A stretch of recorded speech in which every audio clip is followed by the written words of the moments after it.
Open your mind. Your mind. Your mind. Your mind. Let me see the fucking ass. Where's he at? Hours of power. Hours of power. Hours of power. Hours of power. And so a community is where you control your police, you control your commerce, you control your education, you control your house. We don't control none of that.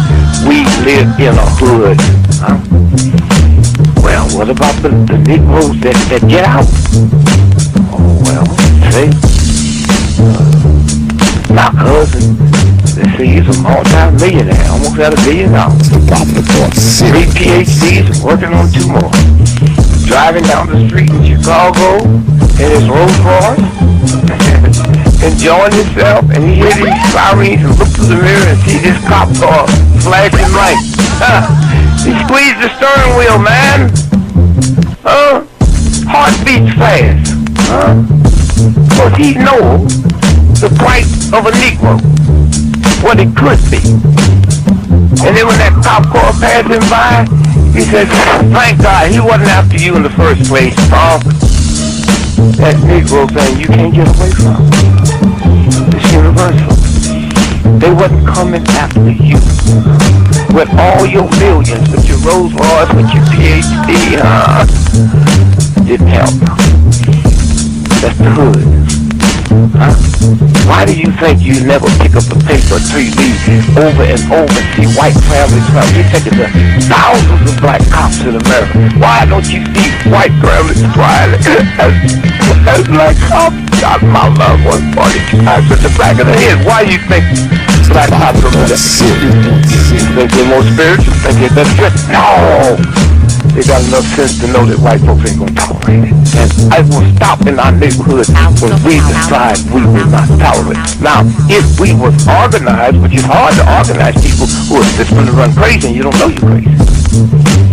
But if we were, with the money we have, and the many people who would come to our aid that don't know what it's like to be a Negro, and we said, if we said, look, we saying, if we don't get a federal law to deal with police brutality, that anytime a cop or anybody carry a gun, have to have a license just like you used to drive a car.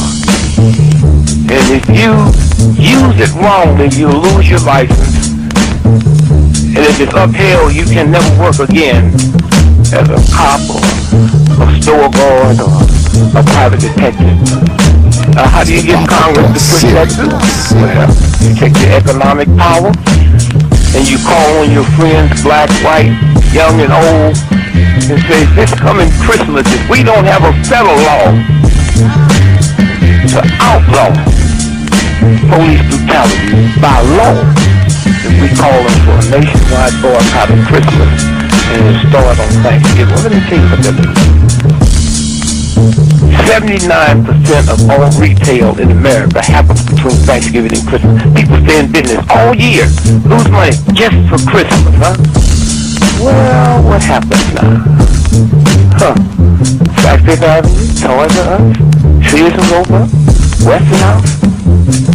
They will get the bill, and all they got to do is make one phone call and say, Harry, that's the senator, I want that bill pushed through in 3 days.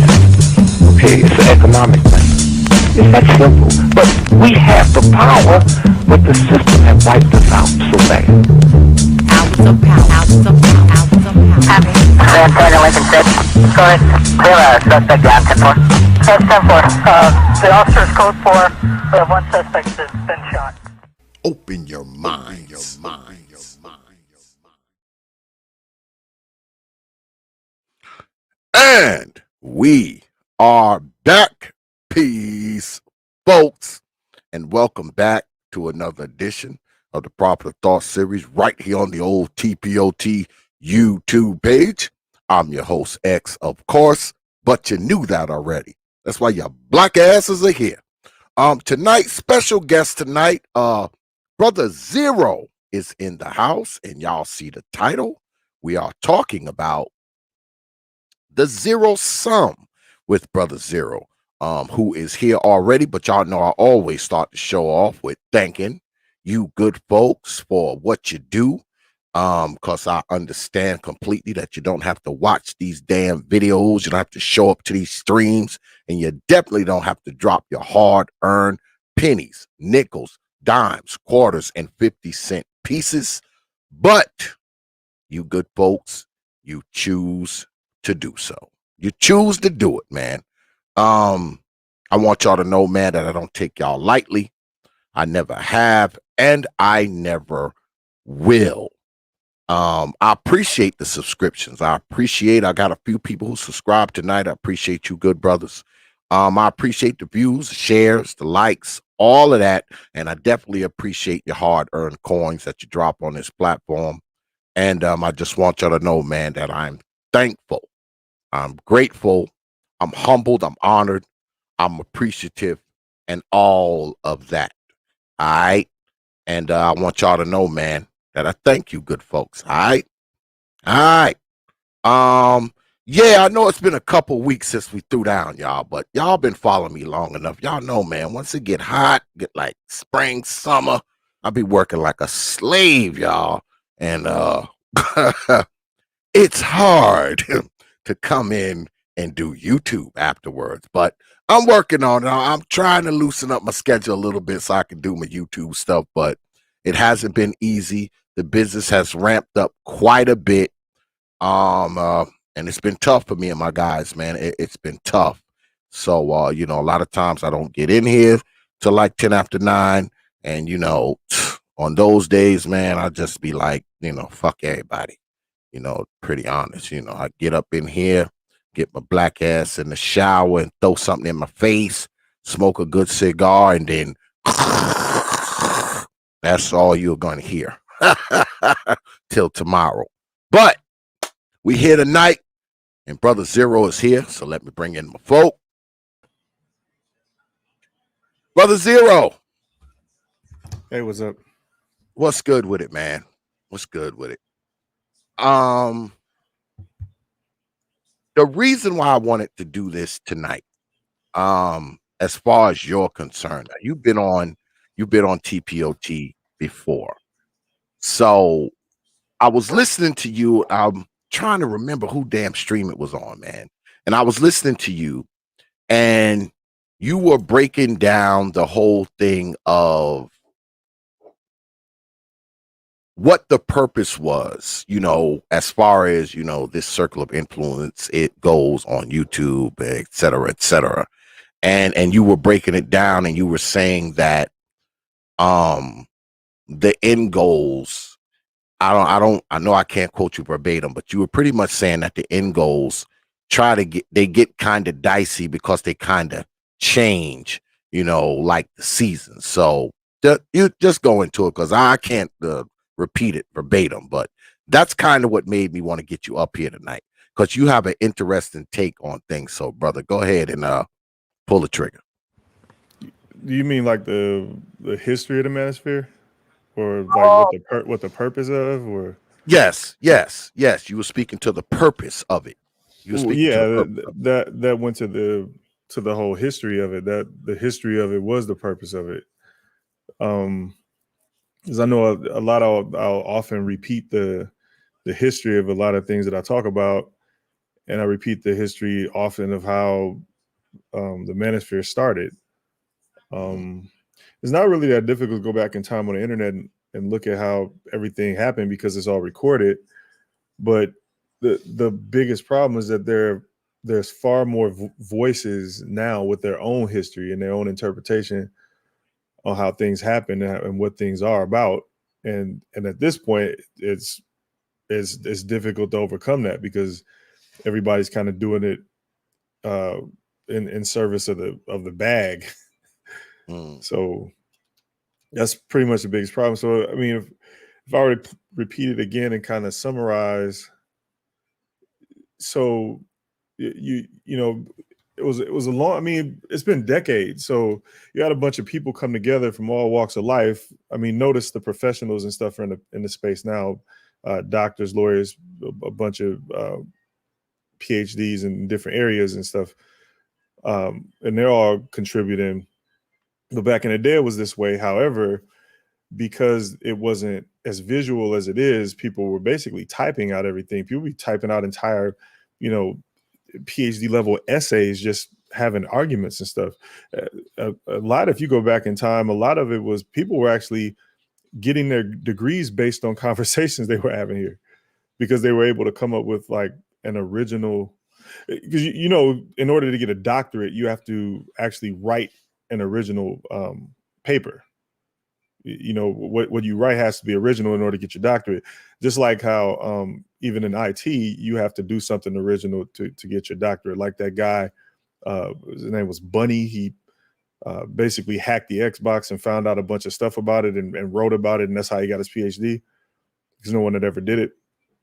So it's the same way with a lot of other fields. So basically, you had a bunch of people come into a space to figure out a problem. And the problem, the most obvious problem, was the fact that the social contract between men and women was broken.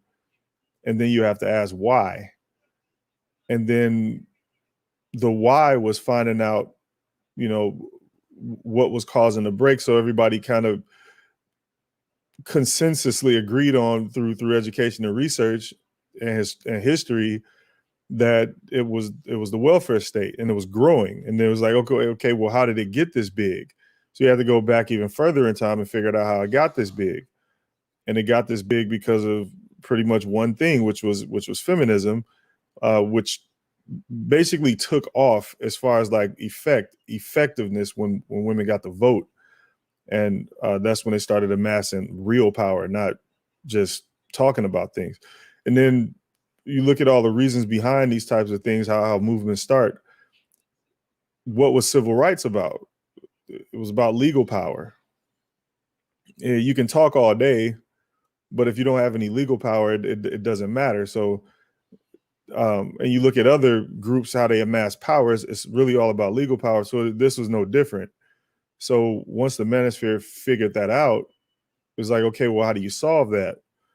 And then everybody went through their whole red pill phases of, we'll do this, do that. And it was all alpha ideas, all alpha ideology. And then eventually men had to eat it and then understand that if you're up against the legal power, which is men with guns, because that's how laws are enforced, you don't stand a chance. So the only thing you can do is prevent them from collecting money from you, which is the bailout of all institutions that provide money to the welfare state, mayors being a primary. Now, a lot of things that, like even to this day, if you listen to different conversations people have, they'll agree consensusly with data, with evidence and all that. They'll even go get the studies off the internet and present it in streams and whatnot.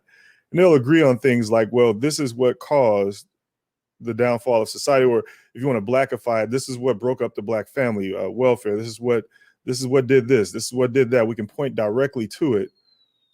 But the second you start having an actual conversation about how this stuff happened, and you use these exact same evidence and provide even more, it's rejected. I don't know why that is, but the information is the same information that you would use to prove a point in a factual manner with no bias will be rejected because it doesn't have a confirmation bias. So that's pretty much the long and short of how the history of it happened. Is just women amass power and men won't do anything about it simply because everybody's kind of starving and just wants to get in where they can fit in. I know there was more detail, and I mean, we can go over it later if you want to, but as far as that summation of how things happen, that's pretty much it. Do you think that the message, this is probably an obvious question, but do you think that, the introduction of, so much money, because there's kind of an unlimited amount of money that you can get, on the internet, depending on how much time you put into it. Has the infusion of money, or the, the potential for money, has it kind of tainted the message? Has it tainted the goal? Has it tainted it, period? Yeah, for sure.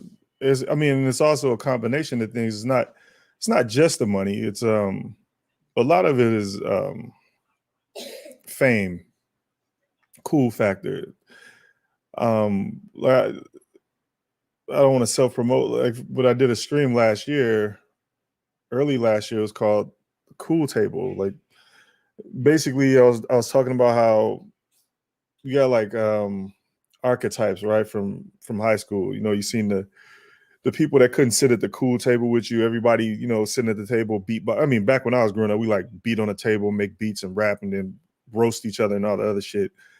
So you have like people who don't do that or can't do that for whatever reason. Maybe I wouldn't say socially inept, but they're just they don't know how to approach the other kids at the table and kind of get in there and just start doing their thing, because it's not like they're being outright rejected from the cool table. They just don't know how to interact, so much as people just rejecting them. However, when you get here, it's kind of easy to start up a channel and start talking about stuff, especially with a broken social contract between men and women, because everybody's going through the same thing. It's why we're all here. So you start your channel, you start getting popular, you never had it before, things start escalating. This becomes more attractive than anything else. This is why even before the money, you had people pretty much doing the same thing. It's just escalated now. With the money, just escalated things. One of the biggest things, dirty little manosphere secret, is the money showed up because the chicks showed up. It's like we like to talk about how, well, we got the money flowing into the manosphere. Yes, because of the ladies. As soon as men started opening the conversation up to the chicks, that's when all of the super chats started working. That's when all of the cash apps started working, because men wanted to see conversations with women. One of the first things you see from a lot of content creators and people who would join panels and stuff like that back in the day would be, people would always mention the sausage fest, or they mention, if we're talking about women, then we need to hear what they got to say, but at the same time saying we don't need to hear what they have to say because we already know what they're going to say. That's kind of bipolar, but that's what was going on. So you'd have, on the one hand, people saying we don't need to hear what they're going to say because we already know what they're going to say, and at the same time saying no, we need to hear from them because we're talking about them. Oh, and also I don't like being in the sausage fest. So that's when all of that super chat money and stuff started showing up. When the women showed up, the women made that possible. But with the women came the fame and the swag points and all that alpha stuff. And that's how we got here. So it started off, obviously, with conversations with men, and I guess men related stuff, obviously. And so what you're saying is more money came through. More money came through once people started talking to women. Is that a thing though? Let me ask this. Is that part of it? Yeah, it's part of it. It's part of the draw to people, to people's YouTube page. Is part of that draw the fact that there's a potential for women to show up? Is that it? Yeah, definitely. It's like one of the biggest draws is for women to show up. I mean, people are kind of, for instance, like now there's more women kind of poking their heads out of the woods now because the conversation has gotten more women friendly. So you got more women actually showing up on panels and jumping in to discuss stuff. And in turn, that attracts men. I mean, I don't know how often you listen to other streams and stuff like that. I mean, you're a different generation, so I know you maybe try to keep your nose clean of this stuff. But if you watch the conversations, you'll see it. All it takes is for a female voice avatar to show up, and dude's whole attitude change. I mean, I noticed a change even from last year, when you could speak direct to men before it got so women centric. Men could have direct conversations. You could say things how they happened or as they happened. Like if you'd be like, okay, you peed outside, and then dudes would be like, yeah. If you say that now, dudes will try to flower it up. It's like, no, I didn't pee outside. You know, it's difficult to talk to men now because everybody wants to change their language to suit females. So if you want to say that it used to be a barbershop, it's no longer a barbershop. Or better yet, you can't say certain things in the barbershop because women are here now. Which, But doesn't that defeat the whole thing though? I mean, I it thought does. in the beginning it was all about, men being able to talk like men, men saying the things, that they want to say, no holds barred. So now, have we hit that whole full circle thing? Have we No, come full circle? yeah, we have. I mean, the most basic tactic of war is to divide and conquer. I mean, a country would do, division of people removes their power of a unified front. Likewise, the division of idealism, or what we talk about here, that division of idealism removes the power of the whole ideology. So whatever men are talking about, it just takes women to come in and divide them, and everything they were talking about doesn't mean anything anymore. Again, if you notice, ever since the women entered, we don't speak the same way we do. In fact, if you notice, like, men are actually adopting the sensitivity to language just like women, and the affinity for quote unquote personalities just like women. Basically, men now have to develop an attraction for the person delivering any rhetoric in order to engage with it. I mean, if you want proof of that, look at the most famous person in our space right now. So is that for the women though? Now. Let me give you a little pushback on that though, brother Zero. Let me give you a little pushback. Is that for the women, or are brothers cleaning up the language, to kind of keep their YouTube page above board and keep it from getting struck? Or no. I mean, yeah, now when it really was for the women. The prompting of it was for women. Like if you go back to even, because it hasn't been that long. I mean, it's only been about 8 months. If we really want to look at how quickly things changed. And again, it's not only just the language. Again, if you notice, men are actually adopting the sensitivity to language. Like, and again, and the affinity for, personalities, just like women. So, like, think about it. At this point, men have to develop an attraction for a person delivering any type of message in order to engage, even if they don't have a message.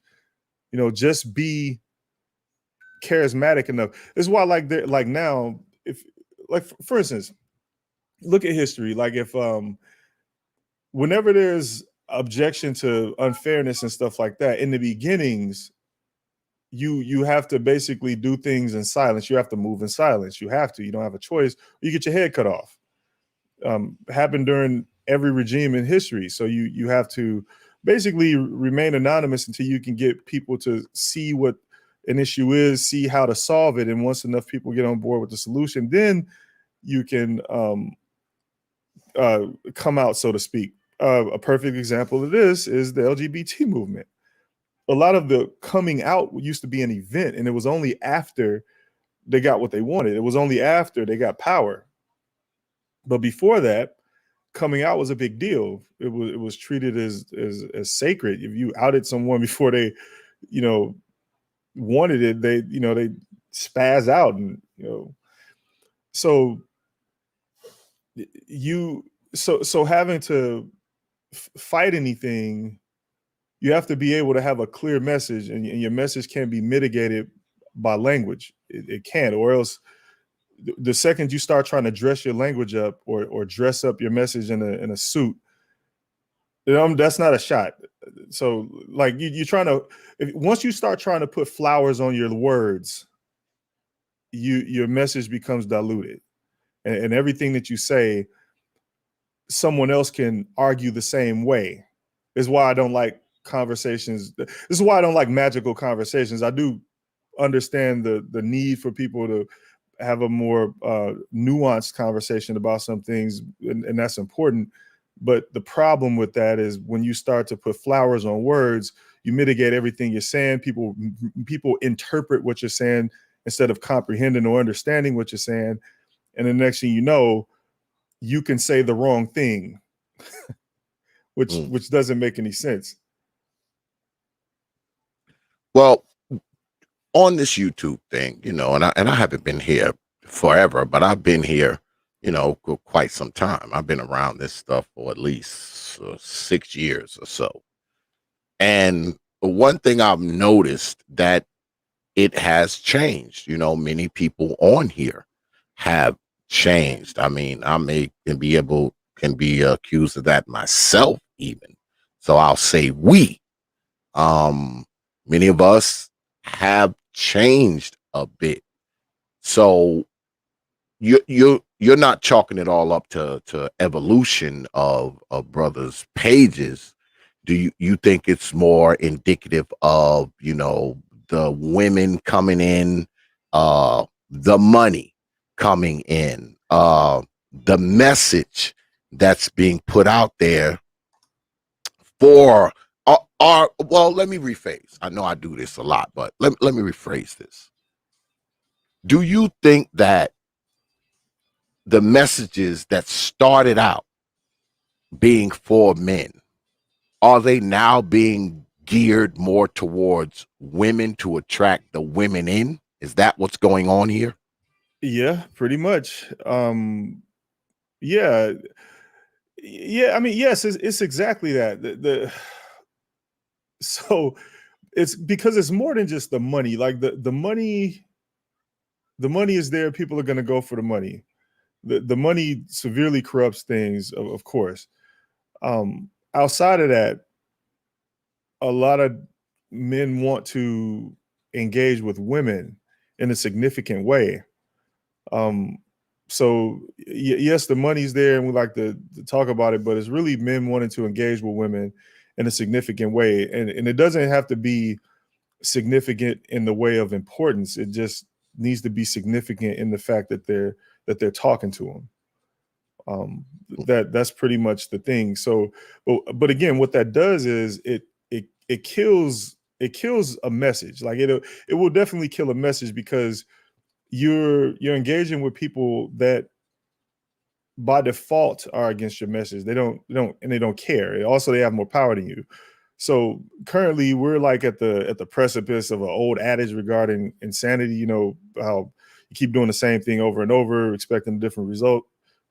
Definition of insanity, I forget who coined it, but that's where we're at. Like, we keep doing the same thing over and over and over for the last, I don't know, half a century, and we keep expecting things to change, and they're not going to do it. That it's not going to happen.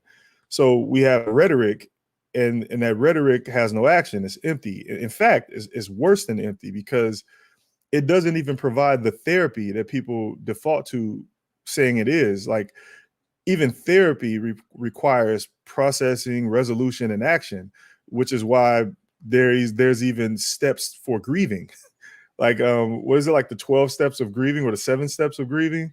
Mm-hmm. So like even therapy requires action at the end of the day, which the manosphere is no longer doing. We've turned an actual power base, and this is a power base. You got to understand that back in 2009, 2008, when Obama got elected, and a lot of his money came from people like donating on the internet, and the National Security Agency and the Office of the President of the United States basically officially recognized the internet, social media, as the public square. and there's rights concerning the public square in the Constitution. So because of that, this is no different than being outside discussing this stuff. So when people say this is just internet stuff or internet shit, I mean, they try to say that because it's a way of kind of shoulder shrugging off the importance of what can actually happen. You have movements that start small and grow because you have a base of people that understand what's going on. It's the same. It's no different here.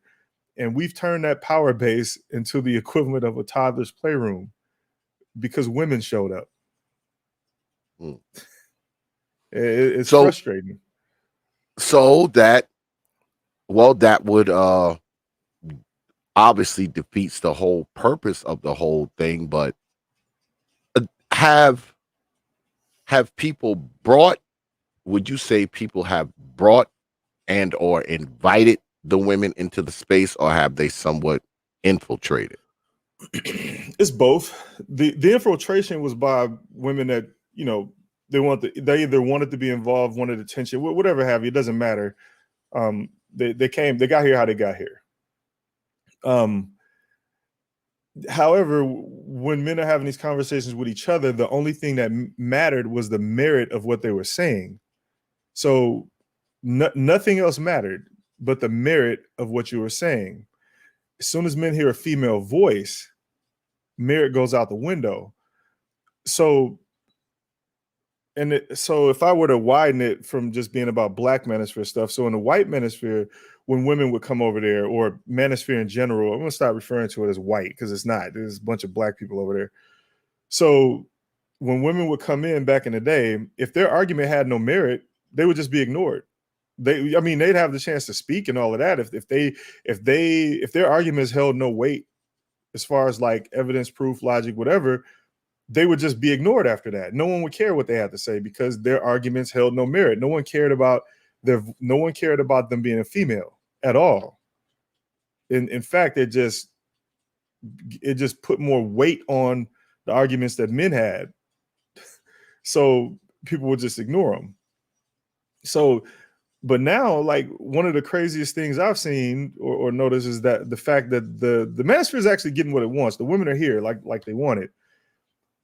But when women actually have a point, that point is met with anger, over talking, yelling, and filibuster from the same people that say that they want the women here. You know, but you know who communicates like that? Anger, over talking, yelling, and filibuster. Yeah. So it's kind of strange because what you're saying is that brothers, well, some, I'm not going to say everybody because I don't watch everybody, but from what you're saying is some brothers have kind of become the very thing that they complained about. It was all about men, but now we have women here, so the speech has changed, the tone has changed. But if a female happens to come up and she makes a good point, her points are met with anger and yelling and screaming and talking over the same thing that we, I guess, complain about when it comes to women, right? Right. And the craziest part about that is, conversely, when initially trying to get women to participate, they do the opposite of anger, over talking, yelling, and filibuster. So to get them in the door, basically game. So dudes are trying to game women into giving up power. I keep repeating that, but that'll never work. If someone has the power, they're never going to give it up. You have to take it. Just the same way they took it from you. But again, none of the arguments have any. The merit is gone from arguments now. It's just mostly. I mean, if you notice, people don't even really listen to the information presented by anyone anymore. Really, like, and all the examples I have, I try to anonymize the examples because all that does is upset people. For example, about 4 years ago, BJS was talking about how ADOS people or black men, we didn't use the term ADOS back then, but black people were subjected to industrialized slavery, which was seen as more evil because of its efficiency and removal of humanity from the process. So basically, humans were treated the exact same way as cattle, hence the term chattel slavery, because you're a piece of property or a line item. Now, at the time, he used a bit more dressed up verbiage, and a lot of people listen. Some people listen during the conversation, at least when they were on stream. But by and large, many tuned out, and you could tell they tuned out by the questions they were answered or what they would say when they wanted to speak. And the rest just forgot the entire conversation within a day. Why? I don't know. Lots of reasons. Some reasons is the fact that they don't care like they say they do, but some just enjoy the catharsis provided by just talking about the subject of oppression. So for the most part, the information never really made it past anybody's forehead. Now, during my days of college, you could take a liberal arts elective of African American studies, and I got the same information because they'll tell you about all of the great amount of injustice and progress and treatment of Black people in the Americas, not even just North America. And a lot of this you find out about slave farms, which I eventually called nigger farms because it's a more direct and more impactful. And when I started doing content last year, I would routinely point that out to people who would consistently bring in that the whole white supremacy argument in a fashion kind of dedicated to permanent victimhood. And they would do this without proper historical context. So people who are arguing, washing out the race, Black genetics and purity and all that stuff, is a very basic thing that even without academic research, is noted in American history as a general course of information, where we were on nigger farms. We are not the same as Africans or anything like that. We have the average ADOS male has like 30 some odd % of white people DNA, or what you would say Caucasoid phenotype DNA, because there are no genetic markers for race. So there's genetic markers for phenotype, stuff like that, but there's no genetic markers for race like Black, because all over the world outside of America, there's Black Chinese, white Chinese, and all the rest of it, and they don't call themselves Black or white because skin color is a phenotype. They're just Chinese or Dominican or whatever else you want to call them. They have white skin, but they're whatever nationality they come from. Because again, there are no genetic markers for race. So basically, any African American studies course will show you the nigger farms. They just never say the words nigger farm. However, the best way for people to get the information is when it's direct, because if you burn your hand on a fire, you understand that the fire is dangerous and painful because you've received direct information. However, touching fire is an experience. And even in the most controlled manner of experimentation, such as lighting a match and hovering your hand over it to test somebody's claim that fire is hot, you still got people that need to experiment or need experience just to see. So reality isn't real for these kind of people until the harm is already done. So likewise, you have people who listen to the information dispensed by people, and they're the same way. But you can't experience a nigger farm. So these people carry on in a manner that suggests that they simply don't care.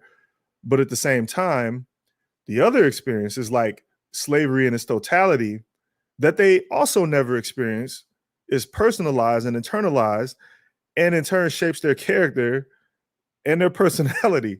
And it's typically the basis from how they approach not only these conversations, but their lives when speaking to people in public at large, which is like the craziest shit I've ever seen. You can internalize something that you've never experienced as far as slavery goes, but you can't understand when people tell you that we were raised on farms just like animals. Like for some reason you blocking that out, but you won't block out the experience of slavery, which you never experienced, and which you can't even understand what that was like. So how are you doing one and not the other? People are basically cherry picking what they want to engage in for the sake of chopping it up. Basically, they just want to get in the conversation to chop it up, and that's it. They don't care about the information being dismissed. If someone knows what they're talking about, they'll show them proper respect and whatnot. But outside of that, they don't care about what's being said. They just want to engage in the conversation in a way where they're just kind of kicking it and hanging out, hence the barbershop. Well, it seems at times, and I've spoke about this before myself, that we have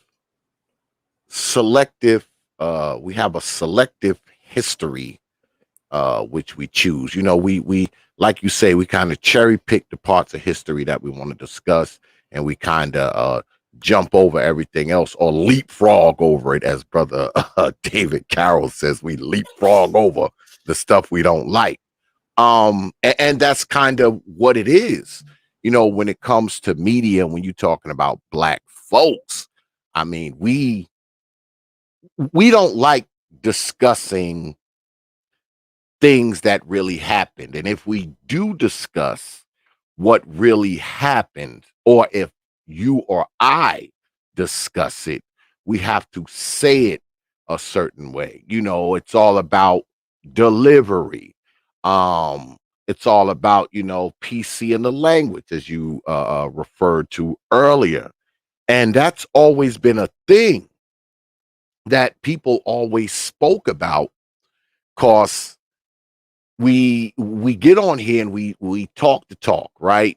And many people come on and they say, well, we agree with this person, whoever this person is, but we don't like their delivery, we don't like their tone, we don't like the things they talk about. But then on the other side of that, we often find ourselves in a position where we have to be like that, especially when it comes to women. Or it would appear that we have to be like that, when the women come on. We have to watch our delivery, watch our words, watch the things we say, don't use as much profanity, that type of thing. And it's crazy, because when you talk about black folks being on media, now I'm a person that I think media has hurt black people more than it has helped. Of course, it's helped black people. People have gotten rich, people make money on it and all that kind of stuff. But I think it's hurt black people, because what it has done is it has given everybody a vehicle to get on and talk, a vehicle to get on and say whatever they want to say, a vehicle to not only BS people, but lie to people, lie on people, lie about people. And there's really nothing to check that. There's nothing to fix that. Nothing. So when we get on here and we talk about particular things, I guess it's up to the listener. I mean, because that's how I always looked at it. I always looked at it as, whoever I don't like, I just don't watch. That's it. If I don't like you, I'm not watching your shit. That's all it is to it. But you have this thing now where, people literally, and I know people ain't gonna like this shit, people literally expect you to be obligated to watch, obligated to participate, obligated to stay away from channels that they don't like. So there's this thing, there's this unwritten rule, there's this unwritten rule that certain things on the internet are not tolerated, depending on who it is talking about what needs to be tolerated. And there lies the problem, because we often hear about code, protocol, manhood, and all this kind of bullshit. But none of that stuff can truly exist if each person has their own view of it. If the code and the protocol and all this shit and the parameters is whatever anybody says it is, that means it doesn't really exist. Am I reaching here? No, and there used to be a mechanism for what you're talking about, and that used to be having merit to what you were saying. You had to know what you were talking about, and it had to be researchable, it had to be verifiable. That was the easiest way to have any type of quality control.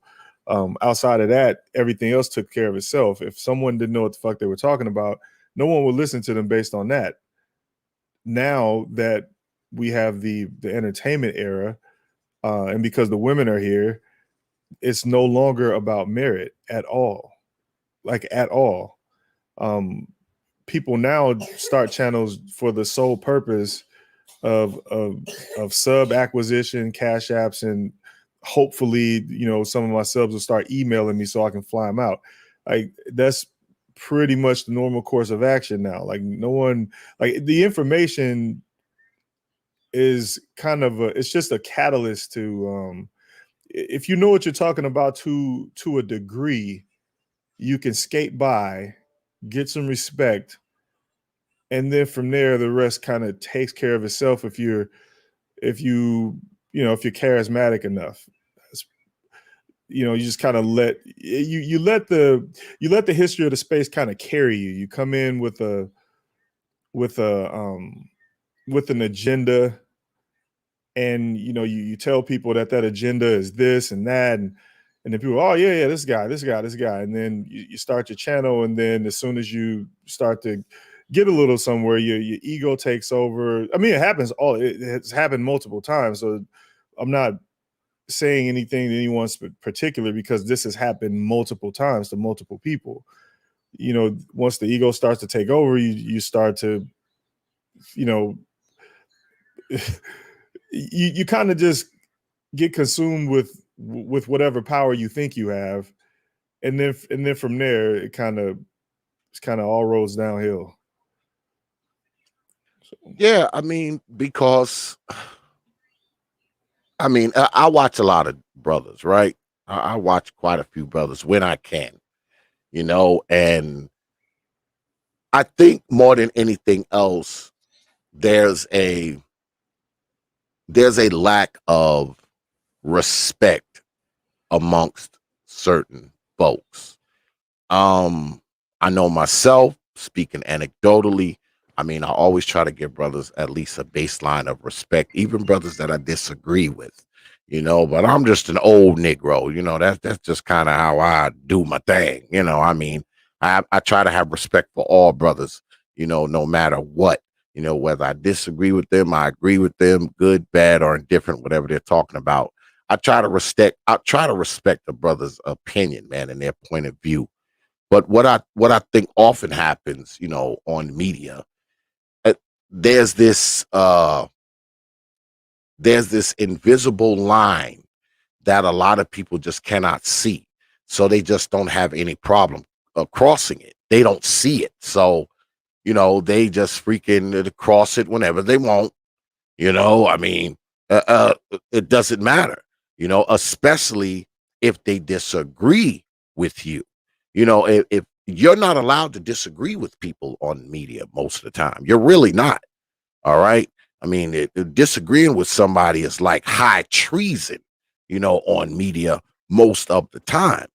But if you're someone that I like, you're someone that I support, you can say some of the most outrageous, ridiculous, unbelievable stuff. And if I like you and support you, I'll just do the bobblehead and move on and say facts. But if you're someone that, they're facts, but if you're someone who's telling the dog dead truth, and you're someone that I don't like or disagree with, I hate you. No matter if you're telling the the hand on the Bible truth. You know, I mean, so we have that too. I mean, like you said earlier, I think that people have been so drawn to particular personalities that at times they just overlook the facts. I mean, the facts don't matter. You can tell me all the lies you want as long as I rock with you.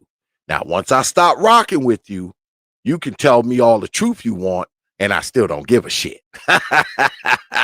Right. That's what this is, man. And I'm not saying everybody, so don't be freaking emailing me with your bullshit.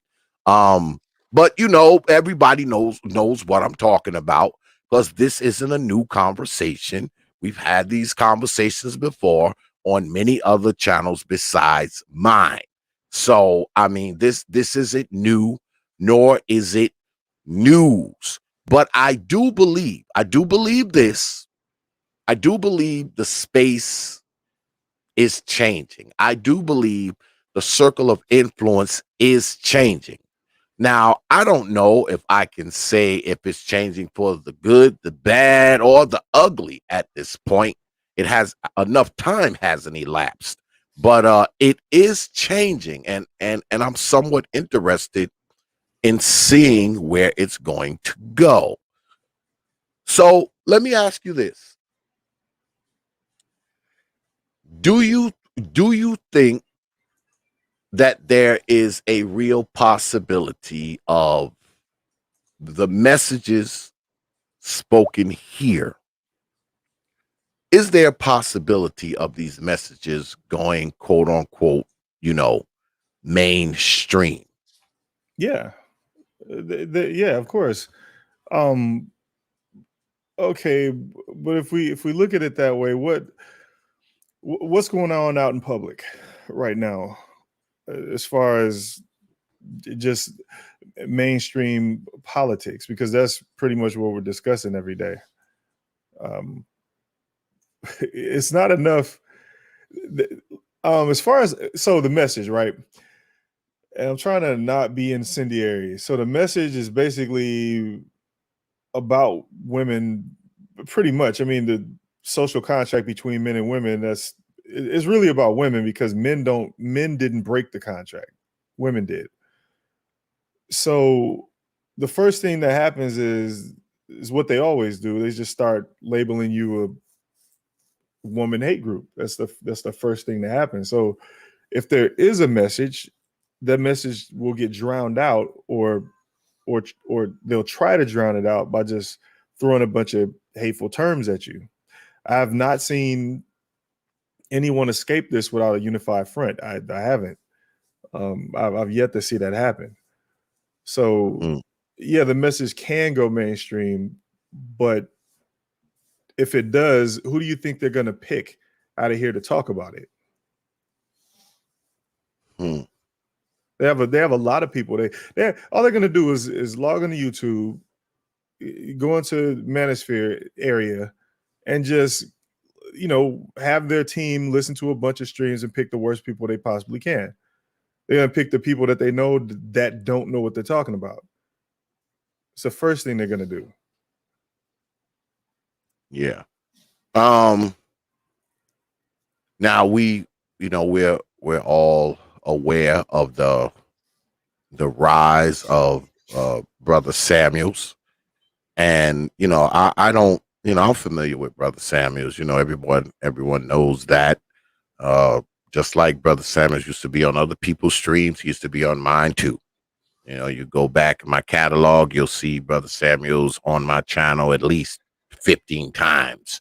You know, and we've seen the rise of him. Do you think anyone else can do what he's done? Can anyone else get, quote unquote, there, whatever there is? Yes, you have to be willing to compromise your you see, again, it's hard to say shit without being incendiary, and that nigga got a crazy defense force. So I got a crazy defense. Yeah, he does. He does. I gotta admit, he does. He does. so basically, you have to be willing to do a number of things.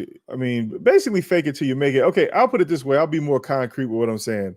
So last year we were on a Bernard Riley stream, and the first thing he said was talking about how streaming was going to die. Streaming wasn't the way to go. Streaming is stupid. Pre-records, that's the way to go. This is how you do it. And he started literally lying about people at Google and going to meetings about the algorithm and shit. I got former colleagues of mine that work at Google now, and I know that's not true because I still talk to them. So because that's not how the algorithm works. And that's not how you don't go to secret Google meetings about the algorithm, because it's company it's secure company property. They're not just gonna let some dude go into a meeting about like what to do about the algorithm. That don't even make sense. So stuff like that. So this is an obvious lie, but yet he told that lie to hundreds of people on stream without even flinching. And then when I challenged it, the first thing he goes to is, well, how many subscribers you have? Does that mean, does how many subscribers I have got anything to do with that lie you just told? You see what I'm saying? So if you do want to make it, you have to be able to compromise in those type of ways. You have to be willing to do what it takes. I'll say it like that. I've told people plenty of times how to make it. I mean, I'll be trolling about it sometimes, but it's not like I'm lying. You know, all you got to do is be willing to give up some of that, integrity you think you got. And I think a lot of people that do go for the bag, they understand. They understand. They understand something that a lot of people don't, and that's that willingness to just say and do anything matters more than anything else. If you're going for any type of money or fame outside of this stuff, you have to be willing to do it. I mean, because the dignity you think you have, dudes are giving it up for women anyway. You ever notice in a conversation where men will be talking about some stuff, no matter what it is, and somebody out of nowhere will just ask a chick, yeah, what do you think about this? And if she doesn't have anything to say, and she'll say, well, I don't really, well, then they'll try and make her think of something because they just want to hear her. Or they'll try to make her think of something. Yeah. What the hell? Could you go and see what's going outside with the dog? Oh, pardon me, Joe. Not a problem. Dog back. God damn, I don't know what he's doing back there. Yeah. I mean, but you see this stuff, right?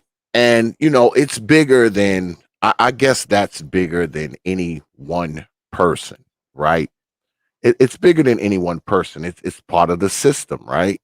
You have to kind of play the game a certain way to get to a particular place, because if you don't play that game, you're not going to get there, right? Especially when you're talking about when you talk about mainstream entertainment, and the mainstream media, if you will. You're going to have to play the game a particular way to, number one, get there, and number two, remain there. Because if you get there and you go back to what you were before you got there, you probably won't remain there. I would imagine. I would imagine, because they picked you based on your, whatever style you picked up, or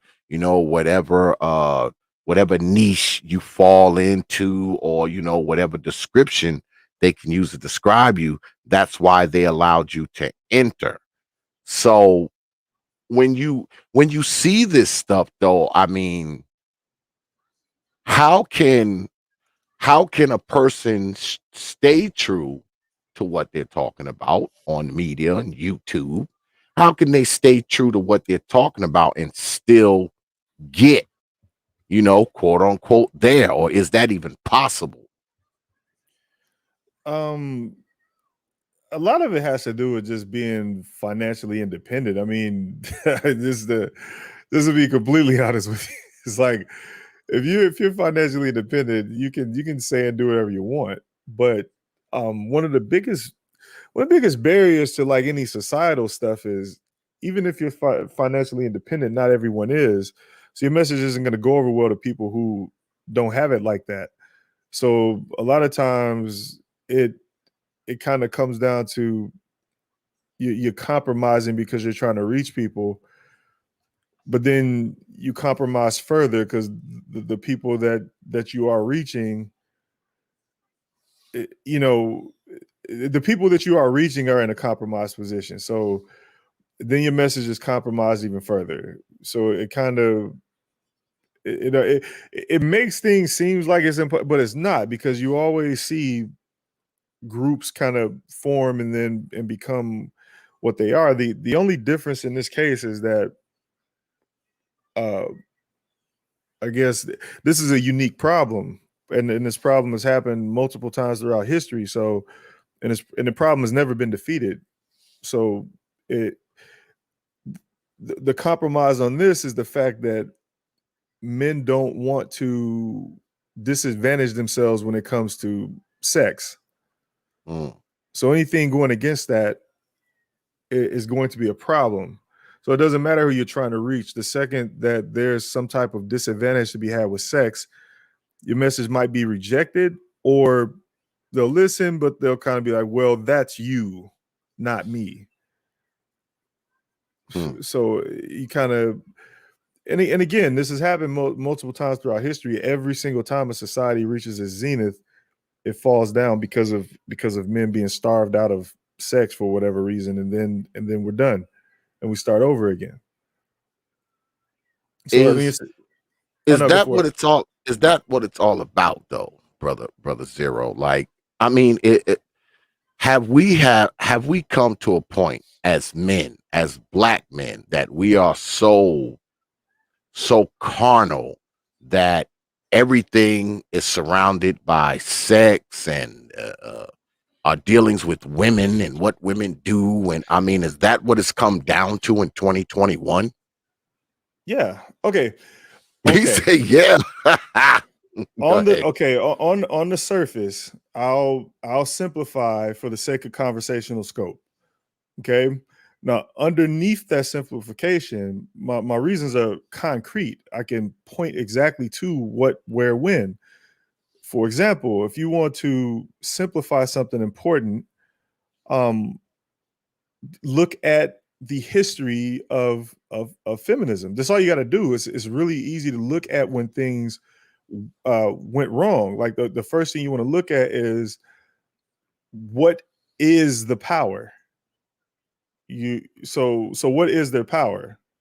Ultimately, the democracy, which is controlled by the vote. You have to you basically just reverse engineer all the way back to root cause. It's mathematical.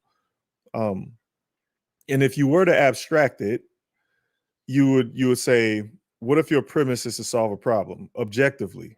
So I'll try to remove as much math as possible, because I know a lot of people kind of got this perception that one of these fucking spurgs that can't think outside of logic, but that's not true.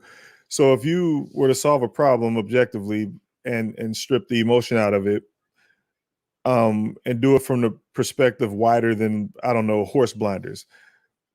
What if that problem you're trying to solve doesn't service your ego? In fact, what if your ego or your self-identification is actually humbled or outright not even accounted for in a personal fashion or singular fashion? What if that problem you're trying to solve involves the will of others, selfishly or not? Because you can weaponize people's selfishness, uh, whether their intentions are good or not. But you're trying to reach a conclusion that satisfies a shared agenda by everybody, by society. Alternatively, you want to mitigate the chaos uh, from an agenda that is actually chaotic. You want to mitigate the damage.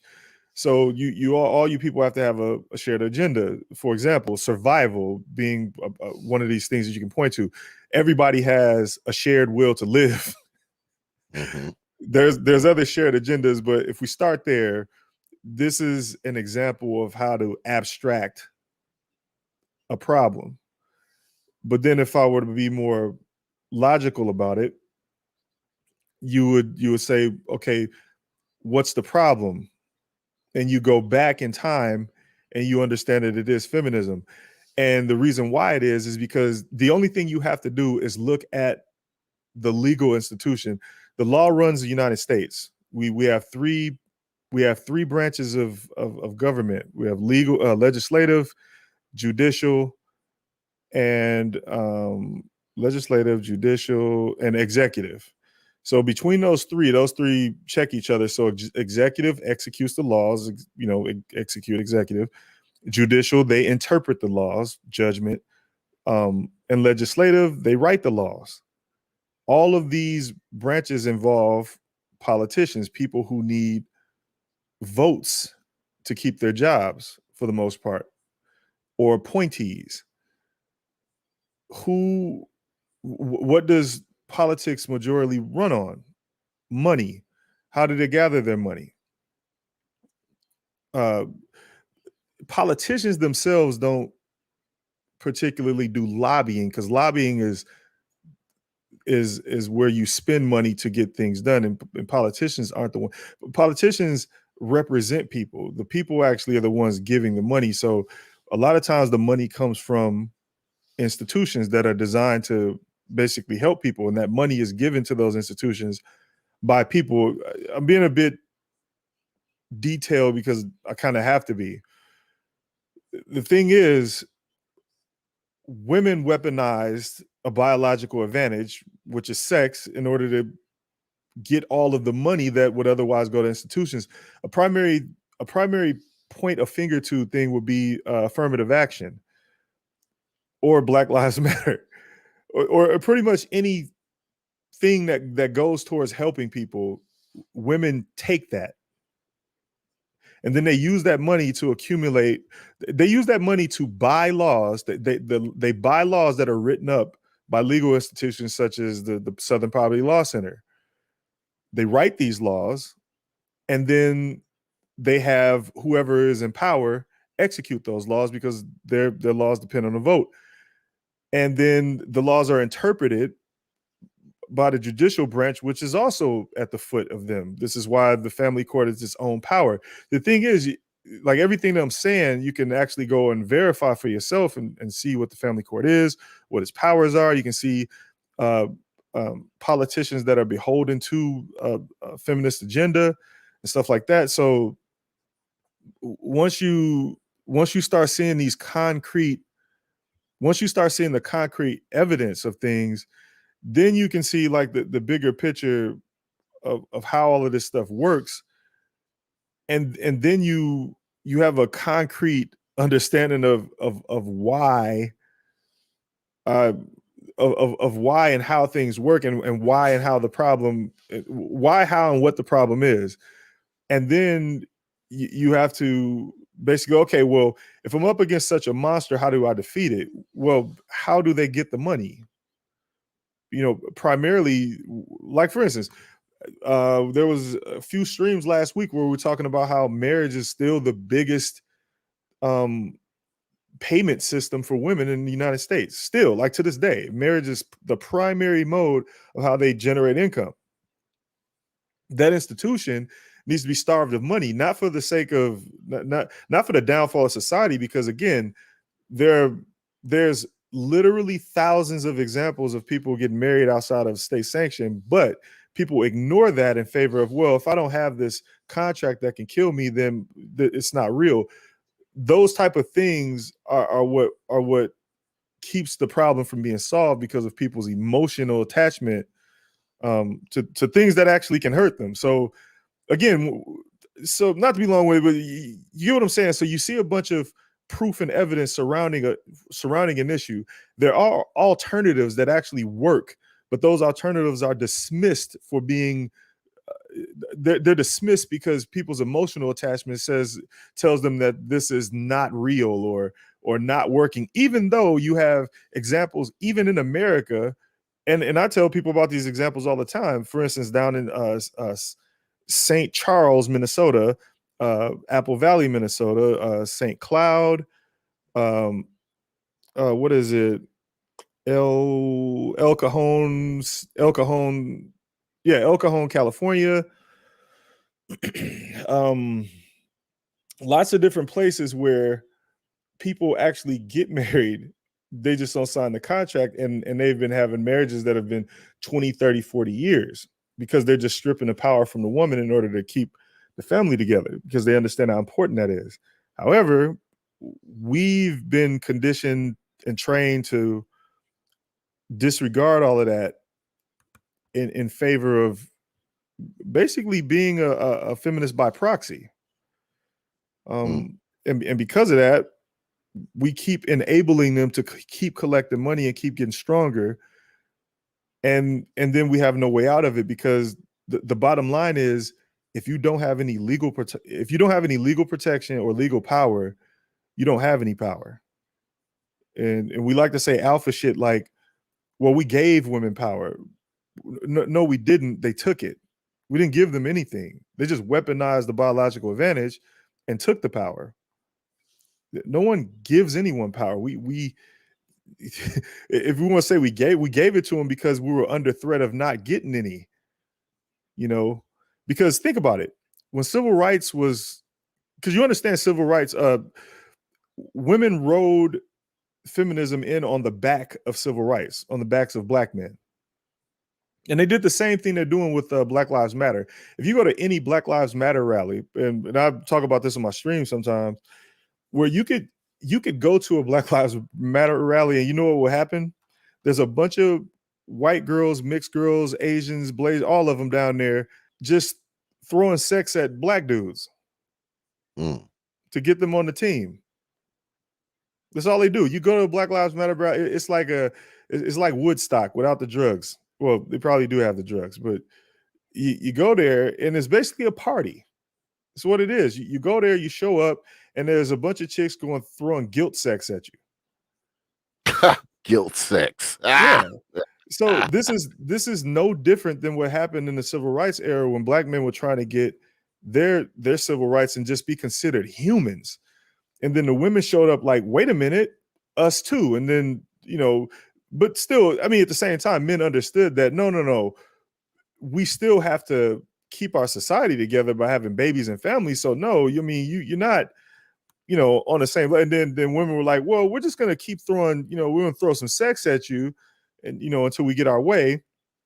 So then women joined the civil rights party, and that's how they were able to get their suffrage passed. And that's how they ended up with 80% of the vote.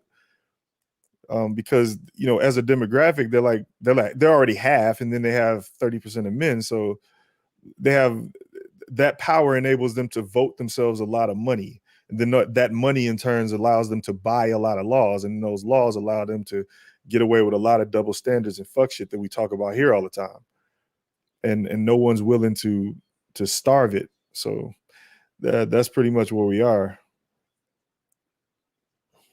So where do you see this whole this whole YouTube thing, this whole media thing? Where do you see this shit in 10 years? I know in 10 years I'm gonna be the hell up off of here. I see that. But I mean, where do you see this thing going in another 5 to 10 years? No idea. I'm gonna be honest with you, no idea. I mean, I can only speculate. I mean, if it keeps going the way it's going, only a few things can happen. The women are just going to fully take over, just like they did TV. I mean, you watch any TV show, you watch the news now, it's mostly dominated by women. Men are taking a backseat, the news anchors, they've taken a backseat even on sitcoms. Sitcoms went from like men running the household to things like you have like, what's the one, Raymond and all the other new shows where the woman is basically the dominant of the household and stuff like that. Yeah, and the husband's just goofy as hell or simple as hell. Yeah, he's simple ass dude. Hell. And even in Yeah. shows where the men are competent, like legal shows where everyone's supposedly competent, you got all these shows that, fire shows, police shows, and stuff like that. The women are still de facto heads. They're the tough detective. You know, they're the seasoned pro. They're the one making all of the tough decisions, whether they're acceptable or not, and stuff like that.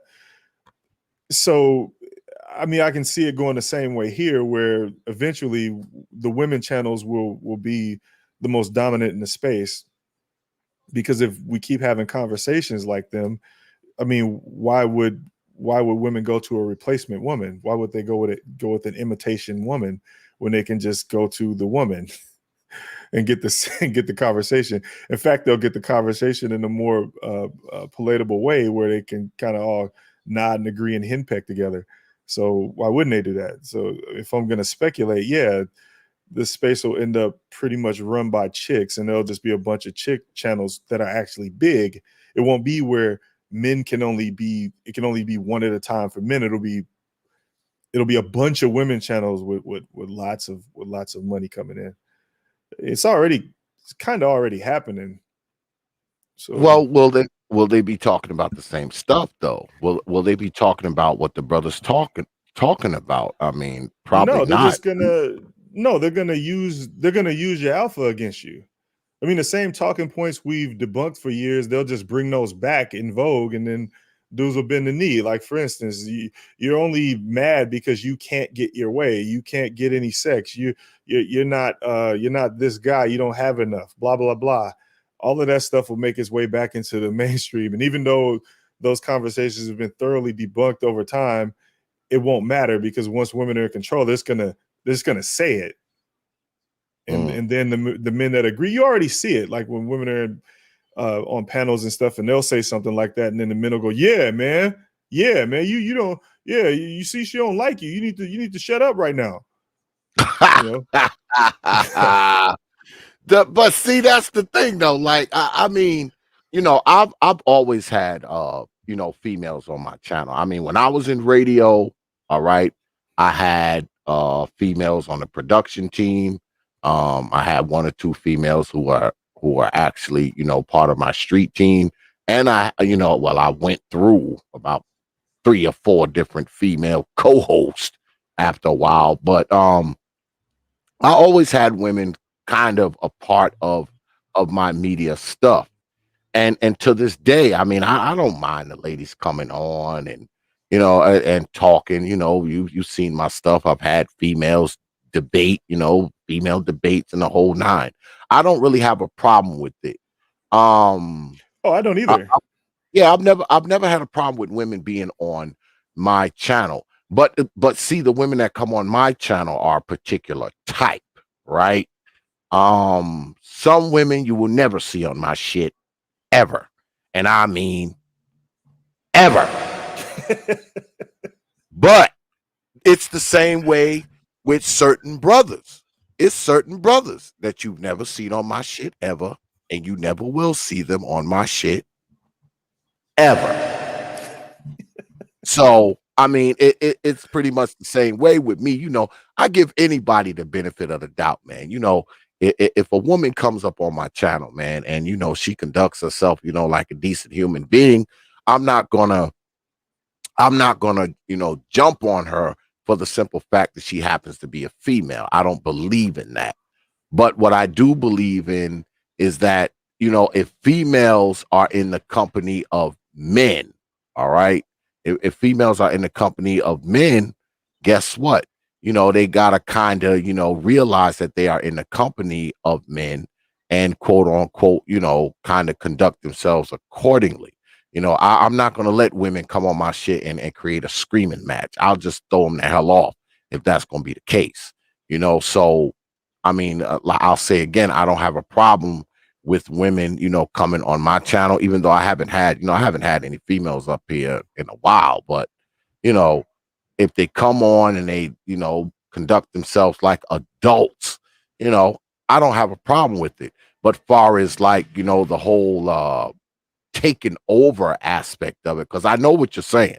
I've watched a few streams where they kind of, kind of let the girl kind of take over a little bit. See, that shit ain't gonna fly here. All right, that ain't gonna fly. Ain't nobody taking over shit. So you're saying though that eventually they're not just gonna be taking over channels, they're gonna be taking over the whole circle of influence, is what you're saying, right? Yeah, pretty much. I mean, I'm just speculating. I don't know for sure. I'm just going by what I mean. You can see this stuff for yourself. I mean, like for instance, sometimes you go to a stream and a chick shows up and there's a bunch of guard dogs. This Mm-hmm. dude's up there just because a chick is up there, and they just want to. I don't know. There'll be a topic, but they'll kind of morph and change the topic into yeah. So I get bitches. You get bitches, right? Me, yeah, I get bitches. I get bitches all the time. Yeah, me too, man. I'll be, and then they turn it into that. It turns to that conversation, and that's where it stays. You notice, like, no matter what the topic is, if you talk long enough, it turns into I get bitches. Mm. Almost, it's like 90% of the time. If you let the conversation go on long enough, dudes start to, you know, I get bitches, guys. So this is how I'm living. Like it got so bad at one point. I remember dudes used to like, they used to like turn their cam and mic on in the club while on a stream. Mm. Like it just got bad. It was like you want to project so bad to other dudes and chicks on the internet that you literally going out to the club and just to show that you go somewhere. Mm. Like I don't know, that's sad, man.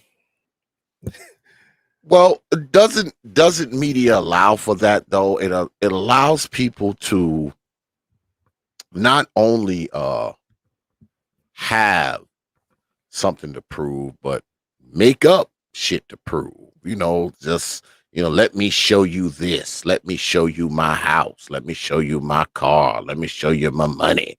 Let me show Yeah. you my hoes. Let me show you my, all of it, all Yeah, of this stuff. niggas love to stunt. I mean, for a lot of reasons. A lot of reasons it's often provoked. Because the first thing someone says is you don't have. You just Mm, mad because you don't have. And mm, then the response is, okay, yes, I do. Here's all my shit. And then the other person will either have no choice but to shut up or keep talking crazy. And a lot of times, it's like I'll keep talking crazy, or I'll match you, and then it's all out dick swing time. But it doesn't do anything. No one cares. Like a week later, like, people still talk about it, and they'll make fun of both people involved because it's mm. stupid. Yeah, You know? but doesn't the media environment, doesn't it create that thing where people almost demand that, if you talk about women, you better show me some hoes. If you Right. talk about money, you better show me a stack of 100s. If Right. you talk about houses, you better show me your crib. If you talk about cars, you better show it to me. Right. So it's hard to, I mean, it's hard to, I mean, it's hard to say, well, I'm doing this, that, and the other thing. And when people call you on it, you're almost pressured to show this stuff that you've talked about. And you hear people talk about, oh man, I've never seen him, with no hoes. I've never Right. seen him in no car. I've never seen him, because I've gotten that shit. I've gotten it a time or two. Oh man, you say you doing this, doing that. Man, I don't gotta show you Negro shit. No, you don't. Uh, I gotta show you shit. No, If you you don't. if you really want to see what X does, all you got to do is come to North Carolina, preferably Mecklenburg. And just when you see somebody riding down the road with equipment on their truck, stop that person and ask them, do they know who Xavier is? I guarantee you, you won't. You may do that 4 times maximum before somebody say, "Yeah, I know who X is," and that alone will let you know who the fuck I am when you get here, Negroes. But Yeah, but don't do that because you don't want one of these unstable ass people finding out where you are. Like that's another thing about it, man. You got to understand. And I used to not want to say that. I used to try and keep away from that kind of talk, but you understand, dude. There's a lot of unstable people here. So you don't want anyone to know what you don't want anyone to know what you're doing. You don't have to care if you have examples in your life of what you're doing to make people's lives better and stuff like that, and that's all you need. You don't need these niggas' approval. I don't think mm-mm. about I don't want these niggas to come find out what I'm doing at all. I don't care. I will fuck. I go to my alma mater almost every year except for last year because of the COVID stuff, and I talk to young graduates about about the IT profession and what they should expect and how to do it and stuff like that. I also Mhm. tutor a lot of them in some of the summer months, and I don't want nobody to come seeing that shit. I don't want one of these unstable niggas to roll up on me and be like, "Oh man, here go dude be at the college." No, stay where you there, are. there goes zero. Let me I don't pull need you up to see on. shit. Well, everybody pretty much knows. Everybody pretty much knows what I do for a living. I've been doing the same shit for pretty much 7 years. Everybody knows I'm in North Carolina, and everybody knows that I carry a fucking Desert Eagle. So, there is that. I mean, just like everybody know what I do and know what state I live in, they also know that I carry that Desert Eagle. Yeah, they know that too. So, Right. knowledge, Guns are great. Guns are knowledge is power. great, but they don't mean anything if somebody get up on you first. That's why, like, Oh yeah. yeah. I understand that too. That's why I I do un- not want. That's why I'm like, just stay away from me. Just live your life. You're doing your thing, man. I applaud you. Man, that's yeah, great. Like that's how I treat people. Like, what? Yeah, you over there? Yeah, stay over there. yeah, yeah. I mean, with this thing, with this YouTube stuff, right? Because we know the world is getting smaller, right? So it's not a stretch to think, that one of these fools might try to run up on you or to try to do some shit. Now, the people who are really going to do it though aren't going to say it. The motherfuckers who are saying it, they ain't gonna do it. They ain't gonna Right. do it. Right. They are not gonna do it. You have to worry about the motherfuckers who ain't talking. Cause I was always raised under the guys that, real bad boys move in silence. If I want to do something to you, the last thing I'm going to do is get on the internet and say, yeah, I'm coming to your house. Right. Yeah, in to the park where you play ball. I'm not going to say that because now I'm coming. You know I'm coming now. So you're looking for me to show up. So the last thing you want to do is tell somebody, man, I'm about to come to your house. Man, I Right. wish I would say that.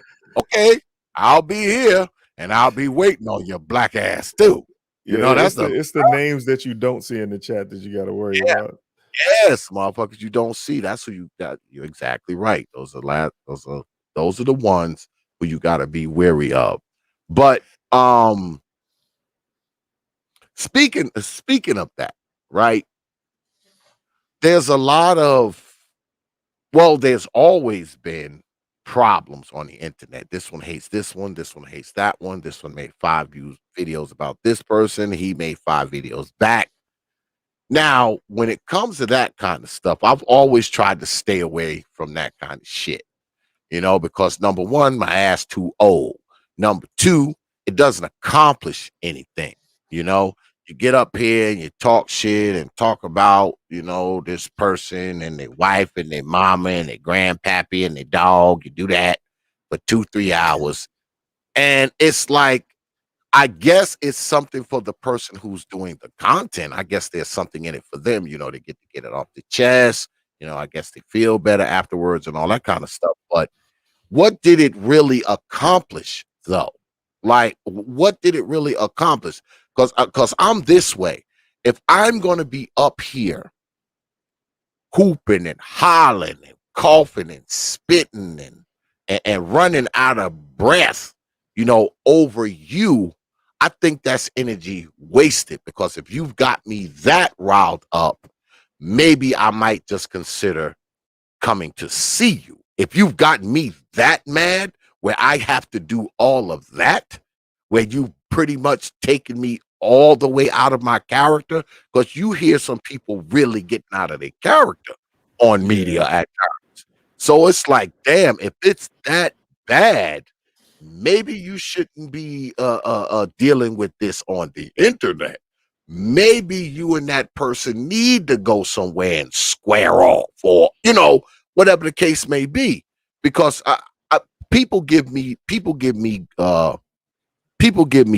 for this, right?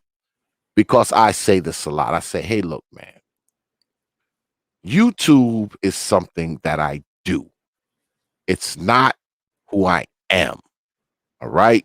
YouTube is not who I am. It's something that I do, just like anything else. Just like I get out and I engineer projects, I do repair, maintenance, modification, fabrication on all types of engine systems, from diesel, hydraulic, and everything in between.